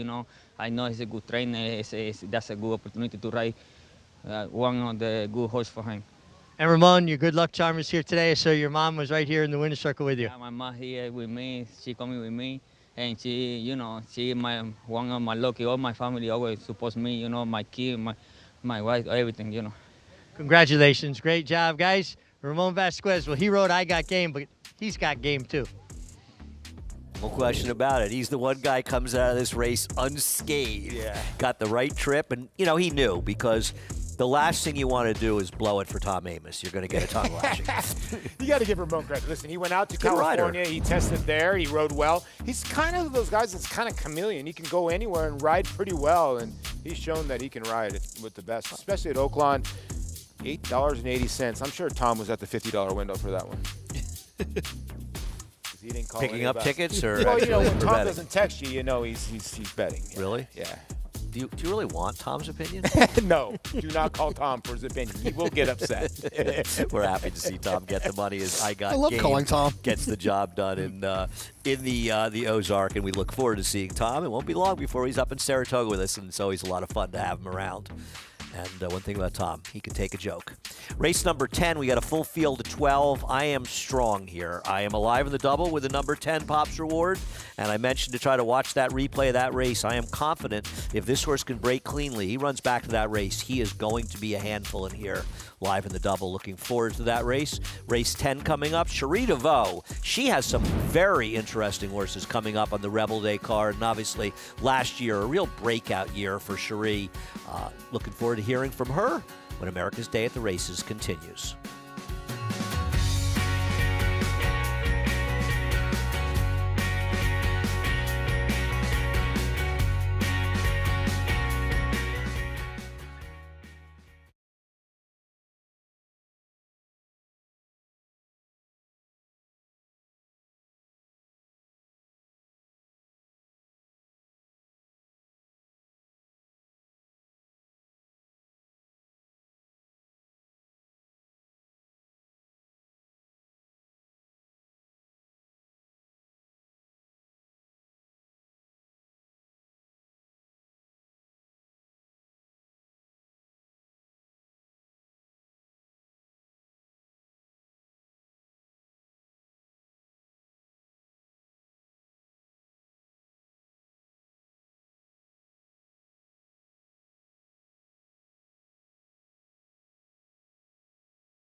So I was born in Saratoga. Everyone wants to say you're from New York. I don't claim that. I like to say my formidable years were spent in Southwest Florida. My dad was a harness trainer, so I grew up in the harness racing industry. I used to be involved in bodybuilding and competing, and I got into thoroughbreds kind of by happenstance. I just needed a job and got a job as a hot walker, and then I thought I can ride them. So I wanted to be an exercise rider, so I started galloping at a farm. I got my first job for Chuck Simon, whose full circle first job was for my father on the harness track. He took me under his wing and gave me guidance and direction and really gave me the foundation. And when I outgrew the job, that's when I started working for Chad, and I worked for him for 8 years. Lady Eli and the situation she went through with the laminitis was something that was a really profound experience in my life. You just had to be patient and listen to her. I'd have to say that's one of the most special bonds I've had with a horse that I've worked with. My main takeaway from working with Chad was just a really big bank of knowledge to pursue the career that I have now. There's never going to be an opportune moment to say, this is when I'm going to go out on my own. And the one thing when I worked for Chad, that was my life, and I was happy to make it so, but really my personal life is what drove the change. I'd met my husband. My last day was on a Sunday. We got married on a Friday. And then I had announced that I was starting my business the same week. So there was a lot of change. Success did not come easy, and it took us quite a bit of time to gain traction. I started in 2018, and we got a little bit going, and then COVID hit. So it was 11 months. We had gotten really close a couple times, but that'll definitely test your character. The first graded stakes win was a filly named Gams Mission. And then the first grade 1 that we won with She Feels Pretty, I had went to Churchill to saddle a horse, and I was sitting by myself with my earbuds and watching my iPad. But She Feels Pretty careering away in the Johnny Wogan Dalma Stakes. She feels more than pretty. She feels fantastic. But when she ranged up and went on by everyone, I just had to say, I just won my grade 1. I just won my first grade 1, and just didn't quite know what to do with myself.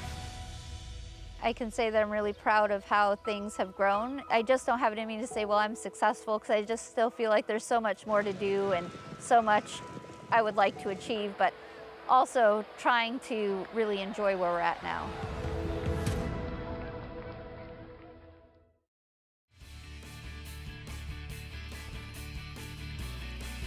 Well, Cherie obviously had a breakout year, but I mean, Cherie has had a very good career. She worked for the late Chuck Simon for a long time. She and Chuck were very, very close. And she worked for Chad Brown. They had a lot of success together as well.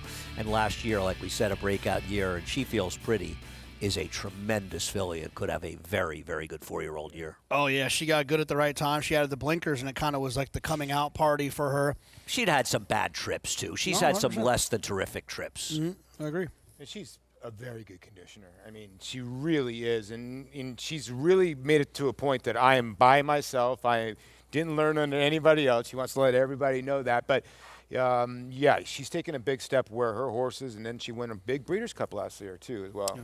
Well, with a horse that had been unlucky in some other races, and a very, very good horse. Looks, yeah. No doubt about it, more than looks, but obviously she's so pretty. Not a bad horse to have in your barn. She's got some live ammo this weekend as well on the Rebel Day card. Heading towards the racetrack, just about 13 minutes until race 10 as we close out the action at Oaklawn. Introducing Peace and Justice, new to New York in 2025.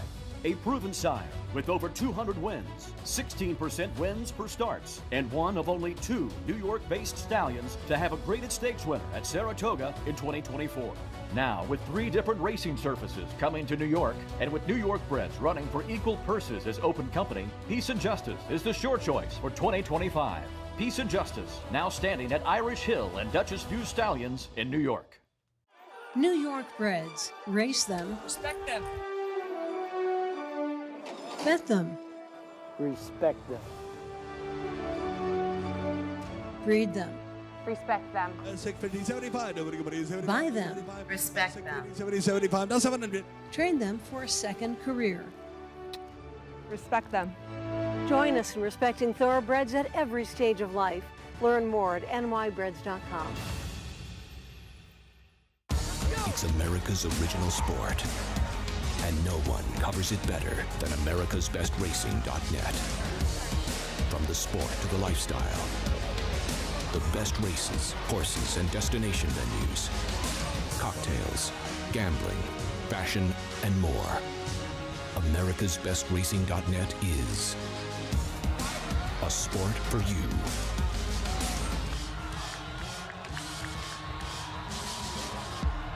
Racetrack Television Network brings you every race, from every track, on every screen, every day.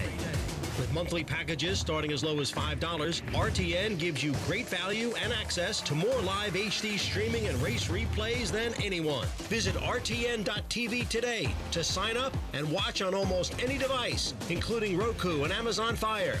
RTN has packages that start at $5 per month.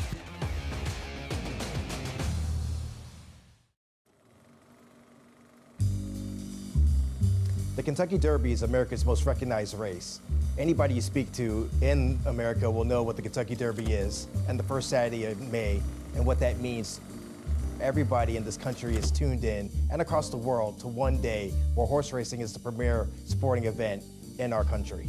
We started with a great tradition in the Kentucky Derby and in racing in general, and African Americans are really the foundational workers in all aspects of the sport, from training and being jockeys that have achieved success. My legacy means a lot to me just because where I come from, Louisiana, you know, they had a lot of great jockeys there.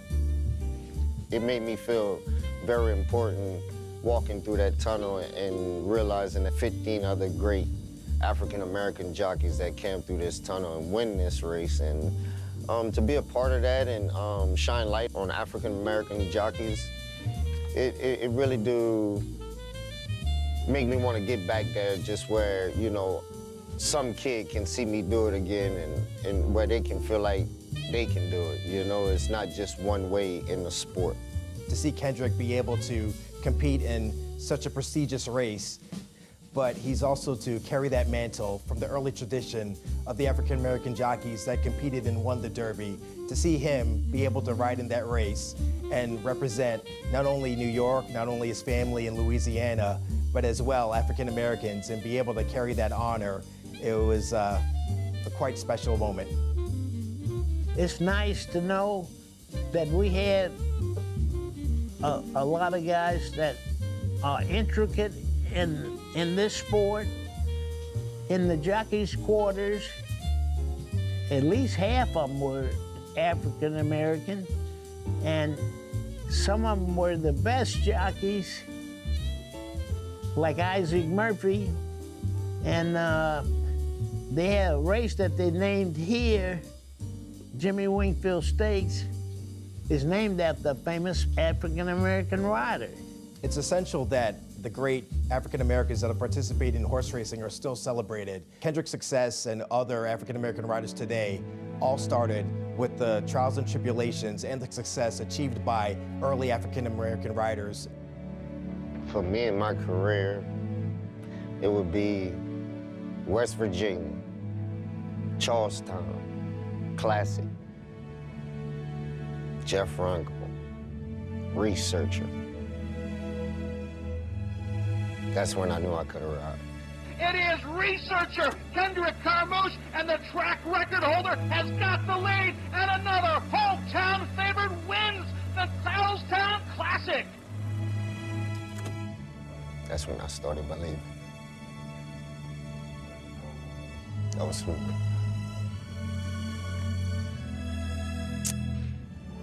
a good moment. I looked at my wife and said, I'm ready. I rode with some of the best jocks in the country that night that I never rode with before. It made me believe.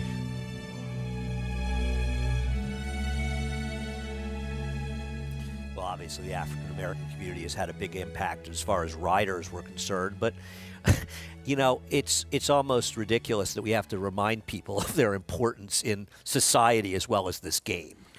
It's unfortunate that it happens in that way, and because of what we all know, the racism that's existed, some of those things get pushed to the side, and it's why it's important to try to remind so that it's not forgotten. Right. Let's stop reinventing history, and No, it's true. had a huge part of it. And they Oakland's got a big continue to have part in the baseball history, in the black history too, as well, which is the one Plinko chip. More on that. Manny Esquivel, the likely favorite. Yeah, this is where I landed. I thought this horse's last 2 races were pretty good for this group. Paris Accord. Yeah, blinkers go on for Ernie Witt, who's usually trains a lot of Arkansas breds. Number 3, Toodaloo for Steve Asmussen, with Eric Asmussen riding. Got Lasix last time. It didn't necessarily improve. Close That Gate for Danielle Durham. Yeah, 72-1 last time out. Does get Lasix today. Aloha Baby, a lot of chances. Yeah, it has some back numbers, but going the wrong direction. Call Sadie, might be named for my late cat, Tommy Vance. Tommy Vance, a very good trainer. This horse is probably might be your favorite or close to it, 4-1. My Sweet Angel, John Prather, and Ramon Vasquez looking for 2 in a row. Yeah, didn't do much running on debut. Memory Maker is the number 8 for John Prather and Isaac Castillo. Didn't break well, and I thought ran okay to run 3rd last time out, so you're getting a good price at 13-1. Number 9, taking a lot of money, Double Daddy Issues. Al Cates and Kelly, Kelsey Har. Yeah. Feels like a stranger danger to me. My pick, Pop's Reward, Rafael Bejarano, riding for Randy Morse. I'm with you, Andy. Randy Morse, Randy Patterson, really good team. The 11, a firster for trainer Mike Smith, Spicy Noodles. Yeah, low percentage trainer, just kind of not a lot of numbers, hard to trust. Big price on Aunt Dixie, who ran a competitive figure first time out. Yeah, the last race was kind of confusing, but she did get off to a really bad start. So with a better beginning, I can see the 12 running better. Steve Hobby does not have a ton of horses there at Oaklawn Park, but he usually does a very good job. Where are we going here, Richie? Well, we're going to start down on the inside again, Andy, and the one Plinko chip, ultra sharp, made a great physical impression. She doesn't have a tremendous amount of natural speed, so she has to work out a trip from the inside, but looked amazing from a physical perspective, as did the 3 Toodaloo. Not surprising, though, from the Steve Asmussen barn. She needs to improve at a big price, though. I would be remiss not to mention her because she just looked that good. The 9, the first-time starter, taking money, Double Daddy Issues. The mare did one on debut. I like to look for precocity and pedigrees. Sassy little filly, really sharp. Didn't really want the pony around her. Galloped off on her own under Kelsey Har. Really looked fit, looked sharp, comes in off a very, very sharp gate drill, and the money's showing. So obviously she's been impressing in the mornings. And then the 10, Pop's Reward. I'm right along with you guys. Got off badly first time. Kind of a big scopy filly that you would think that would probably appreciate when she even gets to go further, but looked really, really sharp and very focused off that one race. A lot of times after the horses had that one start, they can go one of 2 ways. They get nervous, they get a little washy, they didn't have a great experience, or they get focused. Well, I'm seeing a very focused filly in the 10, Pop's Reward. Thanks a lot, Richie. Well, the thing with the 10, I mean, I think one of the things you'll at least have a fair idea early in here because, Paulie, she broke a good 2+ lengths behind the field. Yeah, she was really left behind the field. Then she got rushed up into a pace, and Raphael really couldn't hold her. Then she kind of dropped back. Then she made another move, and then she finally had it flattened. I mean, because she made like 3 or 4 different moves. So I trust in Randy Morse. He's such a great conditioner, such a good trainer. And he's very good second time out. He's 14%. Blinkers were on last time. I think a better beginning today puts her in the mix. I just think the 9, I get it. That work 1 out of 112 is putting her as the favorite. I just think the 6 I should be your favorite or second choice to the 1 in here because Call Sadie has had 2 outside slots and has not run bad, especially in that last effort. But Jonathan, don't you have to be afraid of the money the 9 is taking? Yeah, you do. You obviously have to respect that. The one thing I would say is, though, this is a race where the horses that have run, no one's really grabbing you by the soul. And I think that a lot of times when that happens, they gravitate towards a firster in here because you don't know what you're going to get. But, yes, this is a little bit too much money for connections that do okay throughout the career, 13% with first-time starters. I wouldn't say that's bad for a trainer that's 15% lifetime. To be striking at 13% with first-time starters, I would consider that almost good. It's nothing against Kelsey, but she's 0 for 49. No, I agree with you, Paul. And she can ride. She can ride, but again, you don't see these kind of jockeys taking this kind of money. She's not a high percentage rider, but a first-time starter. I mean, the thing that's interesting is this horse got better early, sort of drifted a little, and now has come back in. So the money continues to come in. I'm sure a lot of it has to do with that workout. First of 111, but it feels like a little more than that. Yeah, no, it definitely feels like more than that. But I played a 9-10. I'm not going to let a firster that's live beat me and run second, but I'm live in the double and the 10. And I just think Pops Rewards, these are the kind of horses I like to bet on. Now, listen, sometimes breaking badly becomes a habit, and it's a problem. But a lot of times you see first-time stars get left, and very often they break cleanly in their next start. In a situation like this where you're alive to the 10 and the double that you played, do you only play the 9-10 as like that light insurance, or do you also play the 10-9? I played the 9-10 for twice as much as the 10-9. Okay. I also played a little bit of a 12-10 in this race. I thought the 12, I boxed them, but also bet 12-10 because I'm alive for some money in the double. I think Aunt Dixie is a little bit interesting. That first race was good enough to compete from a figure standpoint. Gets Lasix, was in maybe a little tougher last time. I just want to give this horse a little bit of a chance, one more chance after the debut. Listen, I'm not going to be shocked if horses like the 1 or 6 win. They certainly can win this race, but I'm focused on the 10. This is the one horse all day that I've been waiting to bet on. Originally, I didn't realize we were on until 6:30, and I remember, I had to look at this race later. I looked at the earlier races, and then I started looking. Said, "Oh, okay, I'm good. I'll bet the 10." And Pops Reward taking a lot of money right now, tripping down to 5-1. That means you can leave, Andy. We're on to 6:30. Jonathan is very, very concerned. Jonathan believes that if the subway leaves within 90 seconds of us going off the air, he's going to make it. I will. I have news for him. It ain't going to happen.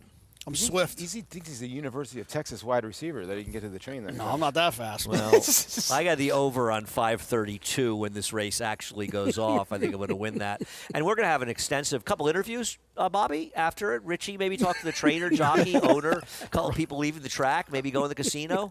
Little axe throwing. What are you thinking? Yeah, I'm thinking 5:36 we'll be out of here, John. Little axe throwing. Oh. Usually, I'm the guy who's annoyed about it. I've given up at this point. I've lost that battle too many times, Jonathan. Oh God! You got big plans tonight? Yeah. Really? Yeah, I'm going to watch the Duke basketball game with with my lovely wife. That. Nice. And then I'm going to, I don't know, I'm going to eat something.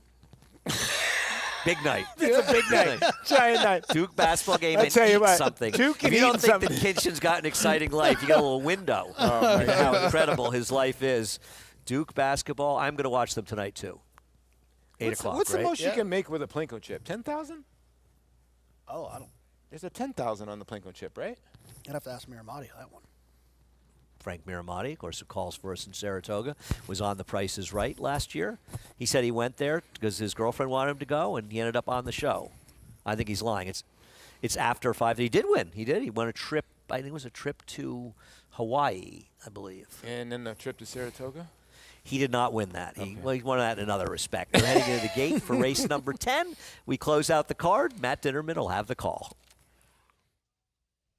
Waiting for Spicy Noodles. Call Sadie goes in. Spicy Noodles is in. Just about.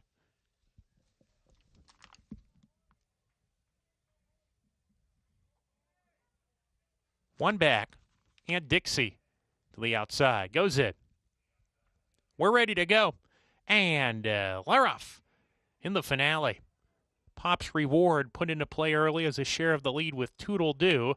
And these two are quickest out of the gate. Far outside, Aunt Dixie is not far off. Aunt Dixie, Pop's Reward square off with Toodaloo right behind them in the third position. Calls Sadie fourth, now 3 off the lead. Double Daddy Issues making up some ground. On the outside in the clear is going to be about 4 wide as Pop's Reward eases off Aunt Dixie, who leads the way into the turn. My Sweet Angel and Plinko Chipper next in the field. They're a length better than Memory Maker around that far turn run. On the fence, Paris Accord is pumped upon. Spicy Noodles is dropping back. She's done. done. Aloha Baby joins her, but has 10 lengths to make up and close that gates at the back. Around the far turn they go. Aunt Dixie, Double Daddy Issues right up to that leader, made that early move to come and challenge, and it's Double Daddy Issues at the top of the lane, going on to take control at the top of this stretch here. Call Sadie on the outside. Plinko Chip's getting into it. Double Daddy Issues approaching the furlong pole. She's got a length lead. Plinko Chip is trying to reel her in on the outside. Plinko Chip and Manny Esquivel after Double Daddy Issues here. Plinko Chip, Double Daddy Issues digging in on the inside. Double Daddy Issues and Plinko Chip. Plinko Chip, Double Daddy Issues. Plinko Chip on the outside. Got it. Plinko Chip, you're the next contestant to go to the winner's circle. Double Daddy Issues suffered a heartbreaking loss. Toodaloo is third. Plinko Chip able to get the win, the Shire of the Wire over the first-time starter, Double Daddy Issues. I want to thank you, gentlemen, tonight. Thank the MIG as well, and thank you for watching. America's Day at the Races will return next Friday at 3 o'clock with action from Aqueduct and Oaklawn Park as well. It's been a great holiday. Hope you've enjoyed it. Like Jonathan, hope you have as big an evening as he has going on. Thanks a lot to everybody. Have a great night. Good night.